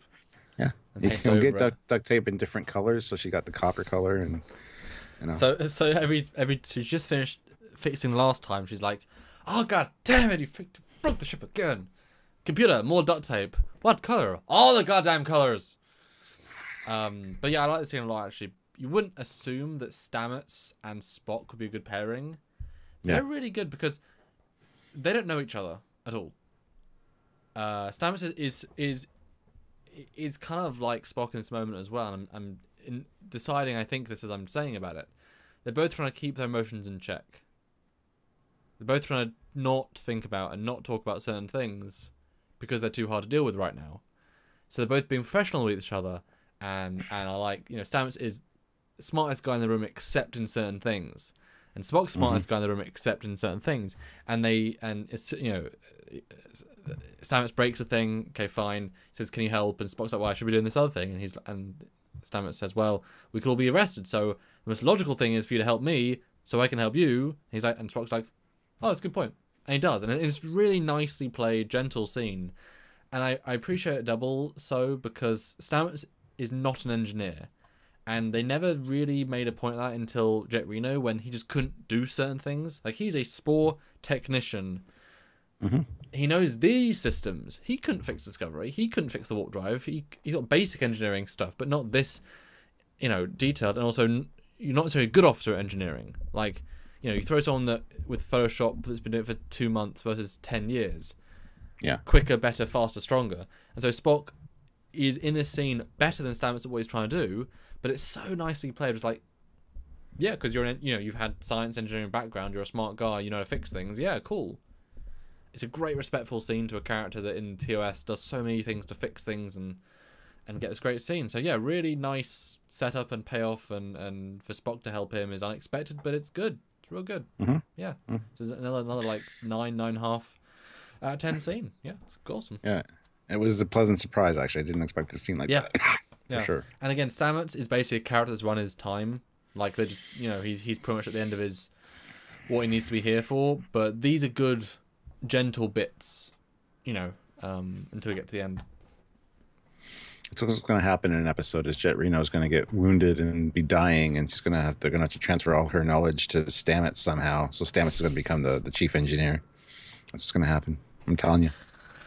Stuart confirmed. Yeah.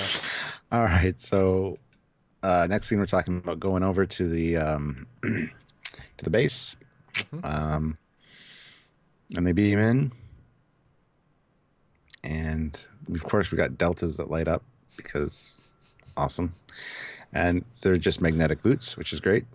This is very Star Trek 6. Yeah, it was actually quite a nice touch. Apart from the colours, apart from the they shouldn't have been deltas. That's just no, stop, please. Have some self-respect. Stop using deltas, please. Yeah, really, it's embarrassing. I do like the interior of the starbase, but it really reminds me of how a Klingon ship should look. Oh, yeah. I can see this being a Klingon ship from TNG, as is. Yeah, but it's funny.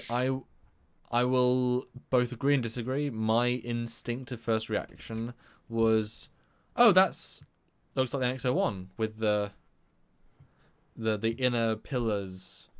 Like this, yeah, but they're not round. They're no, I know, but this is also not the same time as NX-01. But it felt like because if it's 100 years old, that's the NX time, so it should feel like it was built by those guys. And I think out of all the ways they could have built this, it felt like it was built in the NX time, plus 100 years of misuse. And I can't imagine Section 31 has been using it for 100 years. Or as they build a new base, you know what I mean? Yeah. It's not going to be that. So I kind of appreciate it. It felt NXy to me. We got a $200 200 ruble super Still chat good. from Eugene. Thank you. And after the episode ends, Michael Burnham comes to Spock and says, "Guess what, brother? It is really about me." Yeah. They'll probably have that moment next episode. Probably. And then Hackle puts in $2 and says, Spock says, "I have a very particular set of skills. I will find you, and I will logic you. I will nerve pinch you. I will pon far you." To death. Dum dum dum. Death by snoo snoo. I miss Futurama. It's such a good show. Yeah. Crazy. Then we get the aliens scene. Everybody's got a camera on them and very monitoring the situation. Aliens. Yeah, it's kind of interesting. But it's funny how she's still wearing her Enterprise standard issue spacesuit with a red colour. Weird that. Yeah. She didn't keep a uniform, but she kept her spacesuit. Yeah. Because we know only those are the custom spacesuits. Everyone else has the standard Discovery ones. Yep. I guess it fits. They didn't have a time. They didn't have a chance to make a new one yet. I mean, they already paid for her to have it, and it's custom built for her, so they're obviously going to use it. Yeah. Whatever. Yeah. Then we get the scene of the floating admirals, which was really well done. Actually, you see the Andorian there. You see all the admirals we saw in the last episode. Yep. Are here represented. We saw the Tellarite, the first one they saw. Yeah, it's actually a really weirdly tastefully done scene. It's eerie, but sad, but it's actually a very well played scene. And I like they actually come crashing down with, glass shattering sound effects. Because, yeah, they've been frozen solid. They are frozen. It's yeah. And one scene, the one arm's broken off of the Vulcan. Well directed. Well directed. Yes. And then the helmets come off. The retractable helmets. Oh, yes. Even though in First Contact they're physical helmets, and in Voyager they're physical helmets. So why in 200 years? That's the problem with retroactively changing canon. It's like, does that make TNG not canon? It's like there are repercussions, Discovery, for changing stuff. For it does affect everything else. It's not just to make your own show look cool. Yeah. Although that being said, there's one little cool thing that visually ties it in with TOS. There's a close-up shot of Burnham here, and the piece on the collar is it just like the original one, it's kind of same shape, and with the buttons for the communication. That'd be nice. I noticed that this time. I think this was a change that they've made to the suits that wasn't there before. Well, it needs to evolve into TOS, like Alex Kurtzman said several times. By the end of season 1, it'll be like TOS. By the end of season 2, it'll be like TOS. By the end of the Evolving next 7 seasons, it'll be like TOS. Mostly because we've had 8 different showrunners that all insist it'll have to be by the end. And guys, please do super chat. Let your voice be heard. 300 people, 143 likes. So please do like and please do super chat, because we'll read them out and chat to you. Kind of need them to help the channel. Or will we? Wow. We just got one. John Harrison, 2 pounds. Was it the AI Admiral in the last episode? Yep. Yeah, absolutely it was. Yep. Yeah. And digital. Because they said they've been dead for 2 weeks, and we can assume that this is only like a few days, if not a week later, from the last episode. Yep. So. And Digital Snaps says TNG is in the future. Yes, it is. And Mossy Geen says, for God's sake, it's a visual reboot. Oh, so it doesn't link to any of the rest of the canons then, because if it's a visual reboot, then it doesn't have to link up with any other ones. So it's canon, but also who cares? Or you know what I mean? It's like, they should have just said that from the beginning, and then we would have been like, "You guys are doing a fantastic job. Keep it up." Guys, said it all along. Guys, get over it. Trek has always had consistency issues. Yeah, not as many in one show that are all deliberate. Mostly mistake and a few small ones. It's very different, and you know it. Guys, you know. Anyway. Saru being clever. He gets his scene. He gets his moment. Yeah, and they lingered on his face quite a while while she was on the screen, and he's like, you can see the gears turning, and then it doesn't pay off right away. I was like, what's that scene all about? But then it pays off because there was no change in her heat signature, and that also disproves the whole Spock murdering everybody. It was all just done with holograms. So there you go. Spock is innocent. Proof positive. I thought this is a little bit of a bit of an odd stretch for him to be able to do, and this is damn good holograms that they have a heat signature. And they don't Yeah, that felt a little bit weird to me. Real advanced, and again in DS9 we see new holograms. I like they're trying to do something. I don't think it quite connects. Like, wouldn't it be better to have an EM signature, because then they'd have a massive EM signature rather than. And also, we know that they have holograms that you can tell are holograms. We've not seen a single communication hologram which looks real. It always looks like a hologram. So I'm guessing this is the first. But they've also got holodecks, so they have got holodeckrams that look real. And Discovery, they do what they want. Pretty much. But it was something, and it gets Spock off, and that's fine. And then for some reason, it cuts right to Tilly having now guessed Arium is bad. I didn't get the connection why she suddenly thought this. It seemed kind of like plot movement rather than there's reason. I think she started to put together what happened earlier, where Arium's like, stay beside me, and then she's go over there, Tilly. And Tilly's like, but you said to stay beside you. But that could just be any number of reasons. Why would it be? It could be. Check her biosignature. It's a very. Yeah. It could be, but I think she's just kind of cluing in that there's something off lately, perhaps. I have no real issue with it. It was a small scene, so. Then we get the whole shit kind of hits the fan. And we find out that Arium, in fact, did download her memories and everything to Discovery before she left, because she kind of knew something was going on. And yeah. And then evil. But only 25% of the AI knowledge. We'll get into that in a minute. And you get some pew-pew action. Some matrix dodging.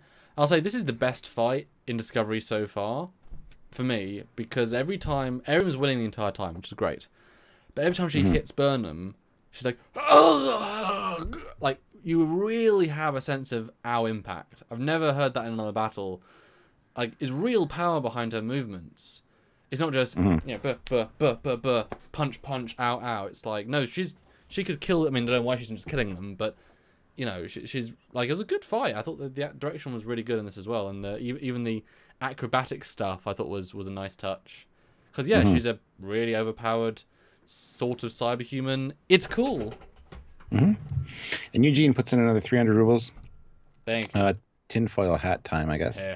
Discovery looks more advanced than TOS and TNG because it's an altered timeline. The AI from the future started to change, but not during Discovery, not when Michael Burnham was born, but around World War III. Well, I mean, we know they did something with World War III. They removed the church, but that seems a very minor change. I assume that was more of a means to end to get Pike to, Burnham to trust Pike, blah, blah, blah. But certainly, yeah, it's definitely an alternate timeline. Just in, like, there are so many alternate timelines. This is the post-Burnham timeline. They've said that. They've said as much. This is the post-Burnham being alive timeline. And it might be to save the timeline, might be to whatever. But that's the problem with multiverse versus one timeline, because if there's one timeline, then it's now overwrote everything else. If it's parallel universe, then it's just an alternate timeline. Or if it's just a canon alternate timeline, then it's both at the same time. Will this timeline end up in TNG? Who knows? The tech's more advanced. If it is a visual reboot, then you've got to now visually reboot TNG, Voyager, DS9, Lost Era, movies. All that stuff goes out the window now.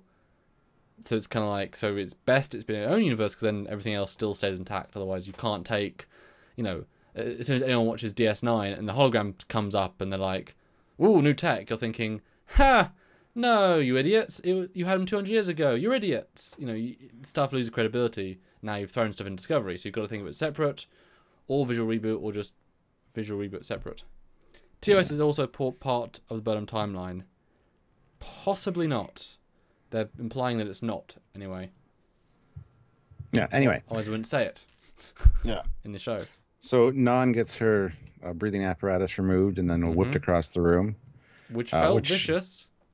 Which nobody saw coming.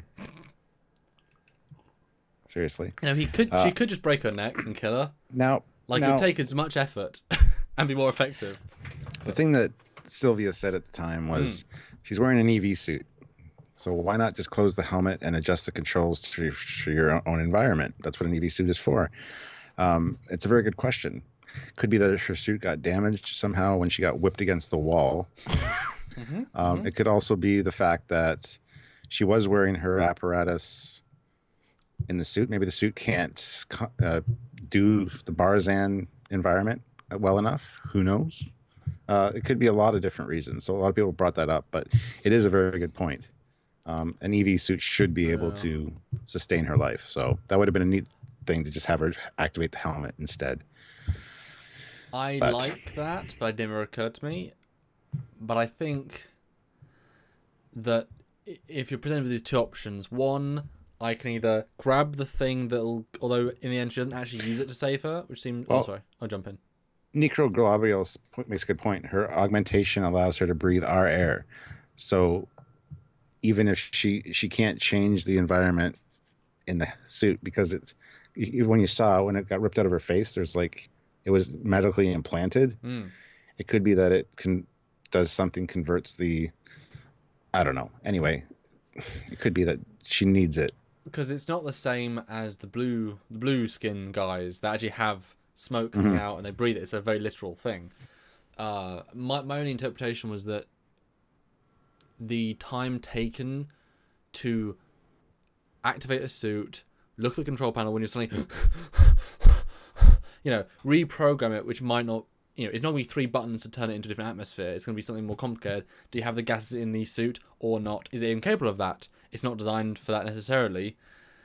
I assume that process would take longer and more thought than just grabbing something and putting it back in your face. So I'm assuming that the thought process was just, I'm going to pass out before I can do this. Although it was weird that when she does be fine at the end, she hasn't actually put it back on. She's just pushing one into her face more. So I was like, I guess she just got used to it enough to move, I guess. We'll get into that a little bit later. But it was good. It's a good fight. They say she's bad. She stuns her. It works. Lots of stuns. Good acting by everyone involved. Oh, we got to point out too that when they proved that Spock didn't kill them, that it was he was being framed specifically by Section 31. It's worth saying that. That's going back to the Spock not killing people. Well, I assume the AI. I would assume it was all... Well, they said Section 31, but yes, we're assuming the AI. But I just want to say that line of dialogue was said, that Section 31 was framing him. So that's important, I think. Yeah. And we kind of missed that point because... Sorry. So yeah, that's where we find out that it's basically Control, our Section 31 and artificial intelligence that has her, and it's downloaded the orb data, the 100,000 years of information, except for 25% of it. Or it only transferred 25% of the data, sorry. So that's worth pointing out as well. So there's still more information that Discovery has, I guess, in its data banks that this thing's going to want. Part 2 of the episode, because boy, we kind of just sort of ended the episode on a different note than... It would have been kind of cool if they'd give us like a next, like part 2, you know. Yeah, Daedalus part 1, Daedalus part 2 would have been kind of good, but they get her behind this door, but only takes a few minutes until they manage to get through the door. So what's the solution? For what, sorry? To deal with her. She's now in this room. What's the solution to stop this problem? Well, they lock her in an airlock. Well, I wish they'd set up as an airlock, because it didn't feel like an airlock to me. It felt like a room. But okay. But what was the what's the plan, Stuart? Now I have no idea. What are you talking about? Jettison her to space. Oh well, yes. Yeah. And everybody's been asking, why don't they just beam her into the brig? Why don't they beam her off the station? It could be that Control raised shields or raised a scattering field. It's also been brought up that even after she got ejected into space, why didn't Discovery just beam her out of space? Because they did the same thing with Tyler in the Mirror Universe to save his life. So why not save her life?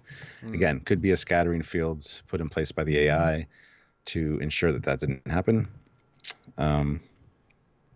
So, yeah, but this is where she's screaming at Burnham to eject her into space. Well, because Tilly gets through to her. She sends her memories. Yep. I'm not sure how she snaps her out of it. There wasn't exactly a connection point. It was just a case of, and now it works. And it's like, oh, I guess the plot needs it. Like, there wasn't a trigger word. There wasn't anything. It was just like, oh, it works now. Although her fingers are still doing. But then she mentioned Catascott again. Yeah. It could be the thing. I don't know, because they mentioned that at the beginning. But yeah, Catascott. But it's interesting how they imply that she can't use her own. Like, her motor functions are being controlled by the other thing inside of her. But then she says, I disabled my own helmet. So she obviously had enough control of herself to do other stuff. And you would think that she could just, if her hands are being controlled by this other program, you'd think it would know what she's thinking and then turn off the airlock. And you know, it got to a very plot delay. Of course, we have a 15-second countdown, but it's totally more than 15 seconds. It doesn't feel that sort of, it's a weird, the pace suddenly like changes weirdly. Like, it's fine, but it isn't. It's a bit weird, and it does surprise me how quickly it goes from great, she's awake now, we've learned about the information, kill her. Like literally every character's like just kill her. I mean, not obviously they don't say kill her, but it's like eject her. Even Spock's like Burnham, eject her. It's like what? Shut up. Why are you getting on this? Why? Yeah, your voice is gonna change your mind. It's like stop being so emotional about this. Calm down. It's a very, very quick shift, considering all the things. I know I said in our review, the whole point of this episode is that the Control, the Section 31 interface AI, planned things, did things, and yet it's not stopping it. Why is it not stopping the airlock being open? Like, it suddenly loses. It's not part of the plot right now, even though it should be controlled. Even though it closes the door, like it's part of the plot, but it sort of ignores the fact that it's a factor. And obviously, yeah, she gets ejected out, everyone's sad, and my instinctual thought is, okay, so the station's going to beam her up? Or Discovery's going to beam her back? Something? I could see that Discovery can't beam because there's, like, a jamming field, but they're the ones creating the jamming field, it's the station. I'm like, oh, you're going to beam up, and then you're going to use some sort of drone, because they've seen them even in this episode. They're going to, you know, take, or I'm sure everyone has a wireless signal in her head because they did that already. So, you know, beam her to the main computer core, transmit the rest of the data, done. Like, it seems weird to make, oh no, she's out of the station with transporters. She's out of our reach with transporters. So that disconnected me quite a lot from the ending. Yeah, we're not there yet, sorry. Before she got ejected, though, it's really worth pointing out what she says. Yeah, she says, Burnham, everything is because of you. Yes. So, and we've talked about this before, that Burnham was supposed to die in this timeline. So what exactly does that mean? Does that imply she has knowledge of an alternate timeline or something that's... I mean, this 100,000-year-old globule thing that got they got the information from could have seen a lot of things in those 100,000 years. It could have traveled interdimensionally. It could have traveled through time. So it might have information or knowledge that relates to what's going on now as far as Burnham not having survived the incident on Vulcan. So I thought that was really interesting. Really standout line for sure. Yeah, and a couple of quick non-super chat comments. Someone asked, is Arium's technology the next step until Data? Nope. Nothing to do with it. Completely different technology set. The fact that they can make a human that was almost killed into a sort of cyborg is radically different to building a cyborg. You know, I wouldn't use or an an android. That's what I meant. Yeah. No, Yeah. not at all the same. Yeah. The cyborg stories. Yeah. And then some people saying about the AI. I think it was a manual override on the airlock or a manual switch the computer couldn't control. Yeah, but it's an AI. I'm sure it worked out a way like, it could eject the gas from the pistons and stop it from being manual. Like, everything is still part of the network. Manual control doesn't normally include a very, very smart AI that can control everything. Normally it's people with on control panels, but it's not an AI that can think 10 steps ahead. If she's in an airlock, logically, you know what I mean? There's logically just beam her out. I mean, why couldn't it just beam her out site to site from one place in the station to another part of the station and then be fine? See, it's really put yourself in a corner. You've got a super powerful AI that's going to be self-aware and transport technology. Like, those two things, and site-to-site beaming, you add all these things it should be able to do. I mean, it's fine if the station hasn't got transport technology, but would you let your home base not have transporters, Stuart? Absolutely not. Absolutely not. Just dumb. Yeah, her body is fine. It's her remaining organic parts are vacuum damaged. Yes. Yes. Stephen Der Gamer puts in €2. Killing Arium was not Starfleet-like. It's what needed to be done, though, at the time. I mean, neither is killing Takuvamar. Neither exactly. Is all. I mean, they've done so many non-things. Neither is faking being a mirror universe person. I mean, come on, it's Discovery. They do the things they want to do. I do think the complaint there is more how quickly, how instant it was. Pike's like, killer!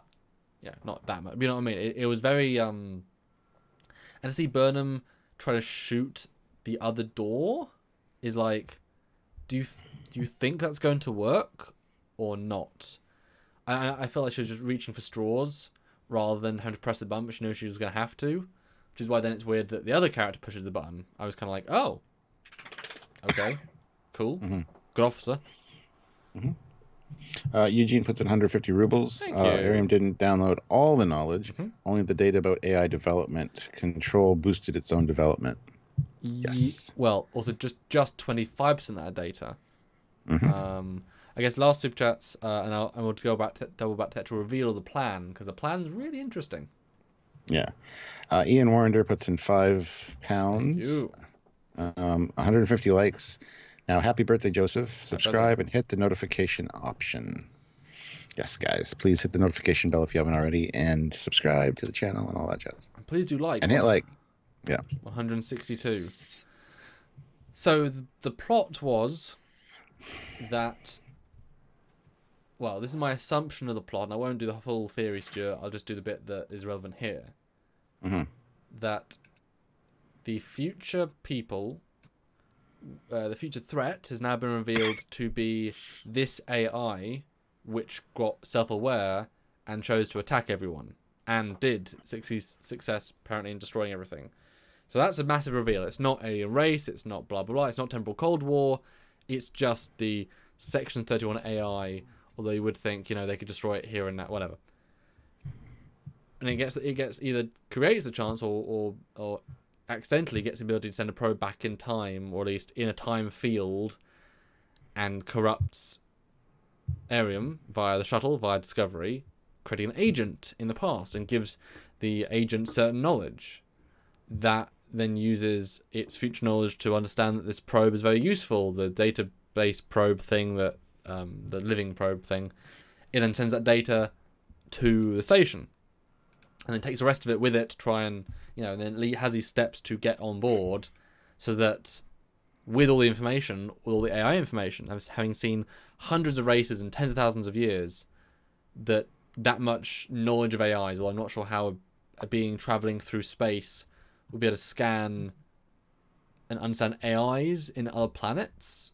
I'm not sure how that all connects exactly, but whatever. Saying that it can leapfrog this AI into getting... It's already starting to have a tactical sense that goes above and beyond, but that with more information, with more experience with other races, it can become fully self-aware and then want to kill everything. The interesting thing being, because now Arium, who already came from that, whose bonus virus program came from that future already, as helping to jumpstart that evolution earlier, which changes time, which is the Red Angel is trying to stop or not allowed to start in the first place. Only 12% knowledge is not enough to change everything radically, but who knows what's in that knowledge? Probably something that will change the game, and now this AI will become a threat earlier, which allows it to be defeated earlier, because if you can defeat it earlier, then it won't become a threat you can't defeat later on. So it's actually the AI, the Section 31 AI control interface, that's the big bad of Season 2. Not what I saw coming, given that it was set up in this episode, pretty much. Also set up in this episode. What do you think? Yeah, I mean, I really like that, because it is a nice twist. It's not something we expected or could really guess at the beginning. There's still more to play out, of course, but we're going to see how that goes. A lot more. Well, that's the thing, that we've gone past the Spock storyline. We've gone past the Spore Drive storyline. We've gone past the Culber storyline. We're now just in. I think this could be a roller coaster ride of every episode, something really big happening. And although it is kind of following the pattern of Season 1 a little bit, Section 31, something's happening every goddamn episode. So I think this could be now every episode, something's going to happen, and then boom. So I'm excited. I think this has got me excited. Yeah. Joseph Petrick puts in €2. Thank you for the music. I'll make it my ringtone. Oh my God, please don't. As long as we don't have to hear it, I'm fine. And Eugene puts in another 500 rubles. Thanks, sir. So an AI from the future destroys humanity, attempts to affect the past and boost its own development, and kill the one person it considered a danger to its existence. This is not like Terminator. This is Terminator. Da-dum-dum-da-dum. Da-dum-dum-da-dum. Yeah. The Red Angels are sent by John Connor. And Maximus puts in $20. Thank you very much, Maximus. Crazy, thank you. Who would be able to outthink who? Data or Arium? Considering both of them are computers, who would win at the processing battle? I would say that Data would win. He's more advanced and he's fully android. She's still got... She's a cyborg. She still has organic elements. So... Data is a living computer, right? Yeah, she's not. Her data capacity and storage is computerized, but I don't think she's literally a computer. Yeah, she's a human brain melded with cybernetics that she had. I'm assuming her brain was like half blowed up. Like she's literally, a Frankenstein of creation, and that she, I don't think she thinks any faster. Just that she has access to more data and cleanly to access it, and plus she was smart anyway, and so that all together helps. Tilly has to remember every fact. If Arium could, she's dead now, could just access it, boom, done. That's going to help you no end. So yeah, Data hands down. He can think a million miles. I don't even think Arium could do the whole finger trick.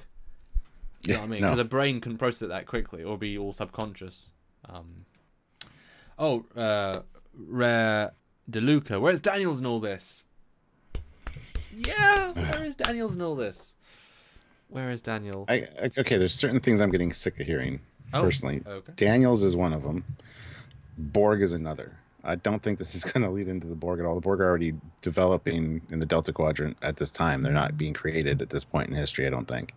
No. No. So, we know they're a Borg in the next timeline because they send to contemporary Borg.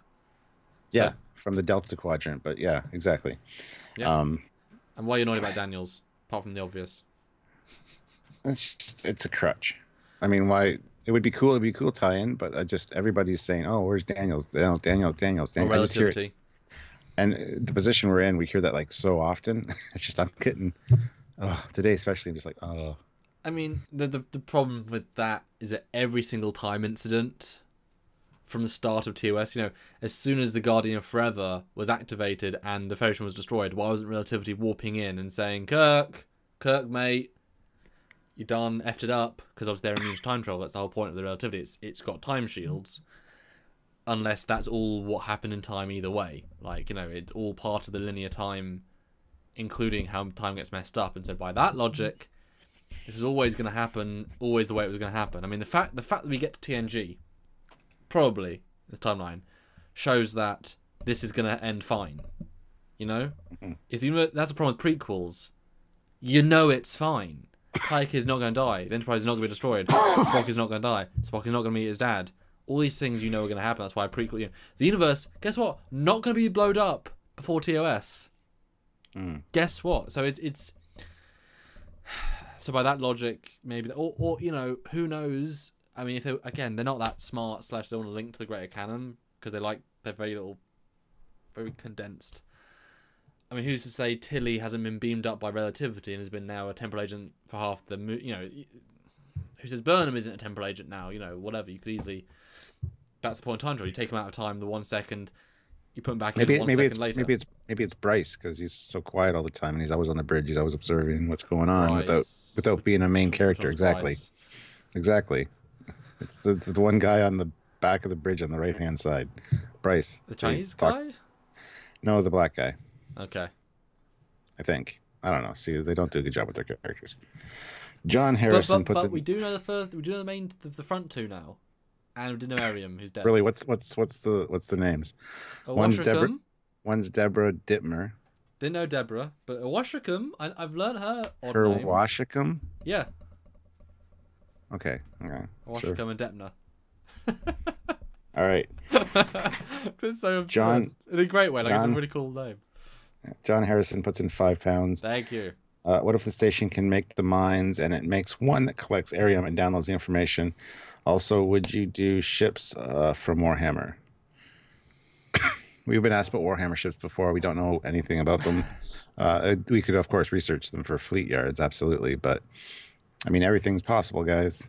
The problem with fleet yards, the way we did it, and the good thing is that one of us always knew about them, which allowed there to be one sense of, you know, so what do you think? First reaction? Because if we both did, you know, even Star Wars ships is tricky, you know, what do you think about a TIE fighter? Well, we obviously both like it. Whereas if I show you Stargate ships and, you know, my energy comes through and you get to learn about it, you bring me stuff from your childhood. I'm like, I was even able to predict things about the, you know, Final Fantasy ship, you know, things that would make sense. Like, it's a fun first interpretation. Whereas Warhammer, either we both research and know everything, do no research and make guesses, and we don't understand the universe either. So that'd be a really tricky one. It'd be better if someone donated, as we normally ask for a custom episode, and then they come on and talk to us about it, and then we learn with them, and then they sort of be the one. So that could work well if you're a massive Warhammer fan, have a good webcam, want to donate to get that.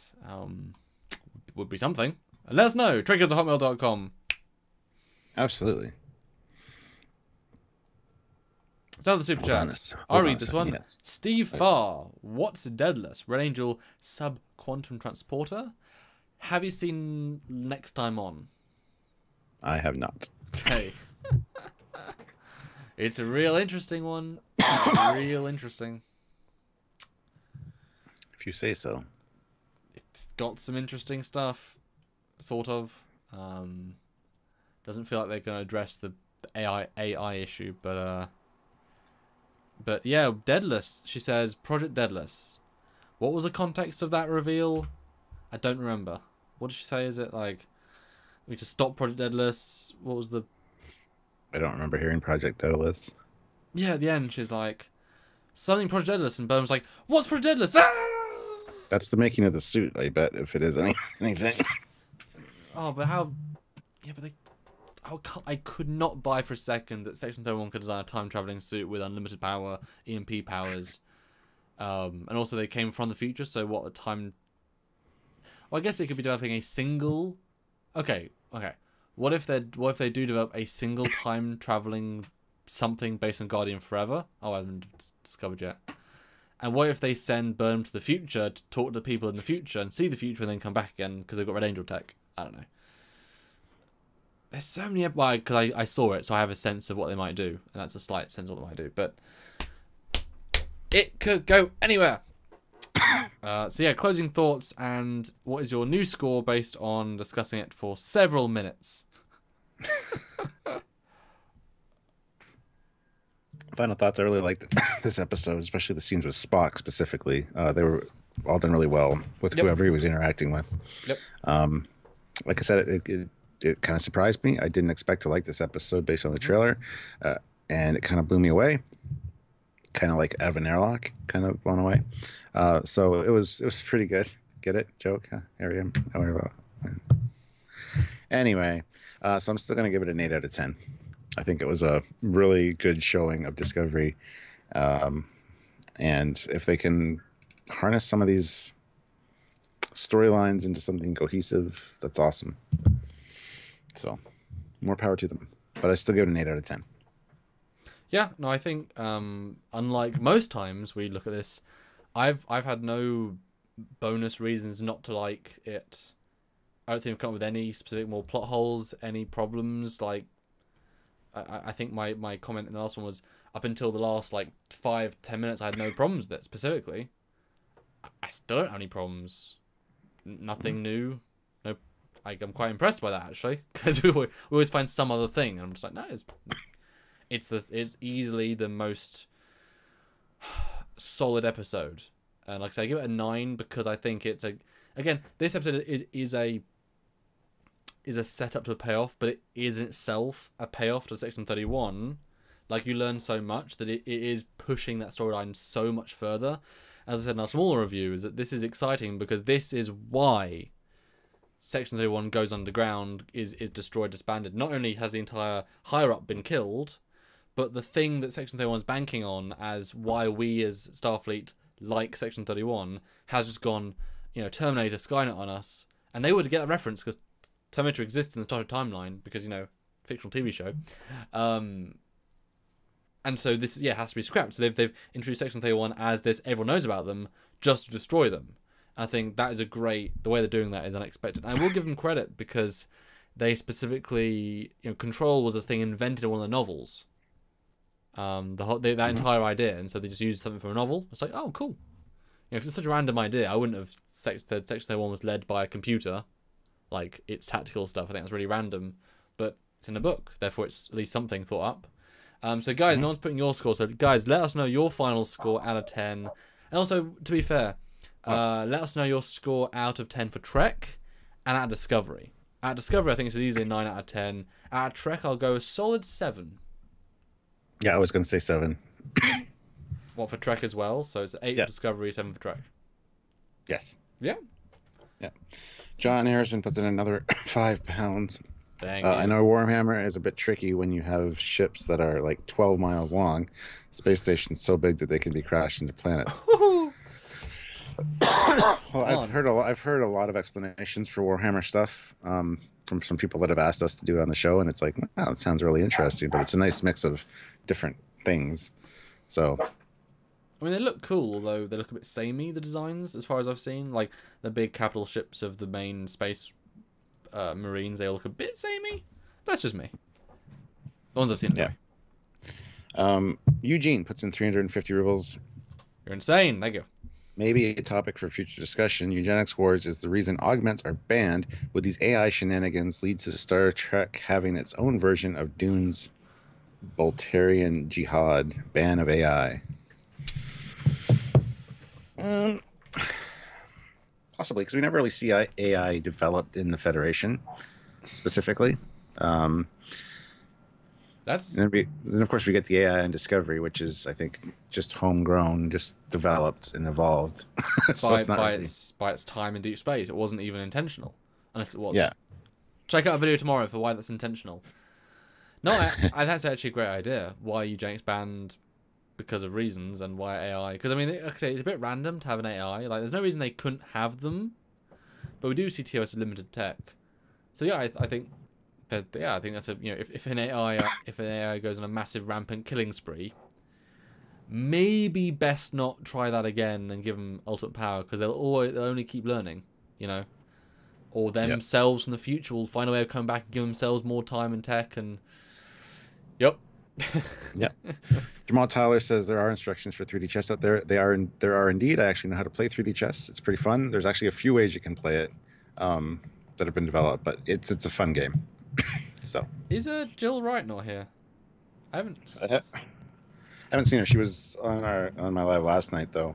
What does she think? Because I was expecting she's very, very, very positive, and I'm seeing lots of people mirror our exact reviews. What did she say last night about it? Not much. She said she liked it, and then her last comment was, "That's it. I'm out. Too much Mike or Burnham bashing." And I'm like, "What? I didn't say it. It must have been in the chat." Oh, no. But we can't control them crazy chats. Yeah, but I haven't seen Jill today on here. So although DJ, who just appeared and said, "Hey, welcome," he says, "Please see lens flare set to stun this week," and definitely the Frakes effect. Yeah, definitely Frakes. Huge reason for the quality. I'm sure. And definitely lens flares to a minimum, and mostly worked. Z German puts in €5. Discovery 9 out of 10. Star Trek 8 out of 10. And he said check PayPal. And Z German, I sent you a message the other day on YouTube saying you should message me because I want to talk to you about something. So please email me on Facebook. I want to talk to you about something. Oh my goodness, it's long. $10 as well. PayPal. Greetings, Captain Commander. I'm liking Season 2 very much so far, including this episode. Ditto for Orville. They couldn't beam Arian back in because she was basically corrupted / controlled by the AI. They had to wipe her memory to fix her. She was a goner. Plus, there was opportunity to show that Pike could be tough. No, the AI on the station beams her in, not Discovery. Although they obviously did beam her in because there's a funeral in the next episode, and we see it in the trailer. So they get her either way. But no, the AI has to beam her to try and get information and sort of forget about that. But yes, Z German, please do Facebook me at my name. I want to talk to you about something. Thanks. Thanks. Who was it? Somebody asked. I think it was Xavier Gamer. Let me see here. Xavier Gamer, what was the score from Trekyards? I think we just already told you. Yep. 8/9. Easily top 3 of this season. Yeah. Because it's not as if anything amazing happened. But well, except the character stuff, which I think was really on point. But it was better than good the entire time, you know? Mm-hmm. Because like the Telosian one for me still falls a bit flat. I get what I really like that, but that's for nostalgia reasons, I think. Yeah. So. Whereas this one really develops the arc and where they're going. Yeah. Captain Commander, says Brian, I've honestly enjoyed the stream this evening. You both are truly well versed in all things Trek. Thank you both again. What you don't normally enjoy our streams is what I'm taking from that. Oh. I mean, we see how it is. It's fine. People appear and don't appear. We can't control who's on the stream in terms of people to chat. But good to see who's ever around. But no Jill. Yes. Where's Jill? We always expect her to be here. I might watch it later and be like, oh, they said my name. Come on.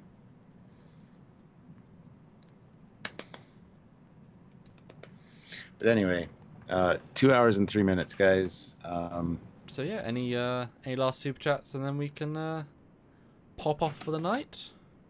Thank everyone for joining us, and we have a new possible show idea in the works, but we're gonna need some super chat support later on. We're maybe doing a couple of planned streams during a week to hopefully encourage some support so we can build up a show from the ground up. We have some ideas.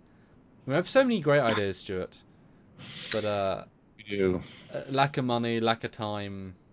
But maybe with some editors, which we've got almost ready to commit. We'll have to talk to them next week. because now I know who and what to work out which and when. But yeah, new show. We'll see. Like we have 2 that almost came out, like that close to coming out. Mm-hmm. It's like, god damn it. Yeah, we got some pilots filmed and 3, because we had the Scaly Scale one as well. Steve, Darn it. Dare Gamer, €2. Thank you very much. Thank you. Much appreciated. But yeah, guys, I think we should probably wrap it up. And thank you for all the support, all the viewership. Coming to join us on these lives is really fun. There's just the community. Hearing your comments and stuff really sparks our imagination and gets us thinking of new ideas, new directions. Yep. It's a fantastic community, so thank you guys. And Eugene just threw in 150 rubles. There we go. Next episode is called The Red Angel.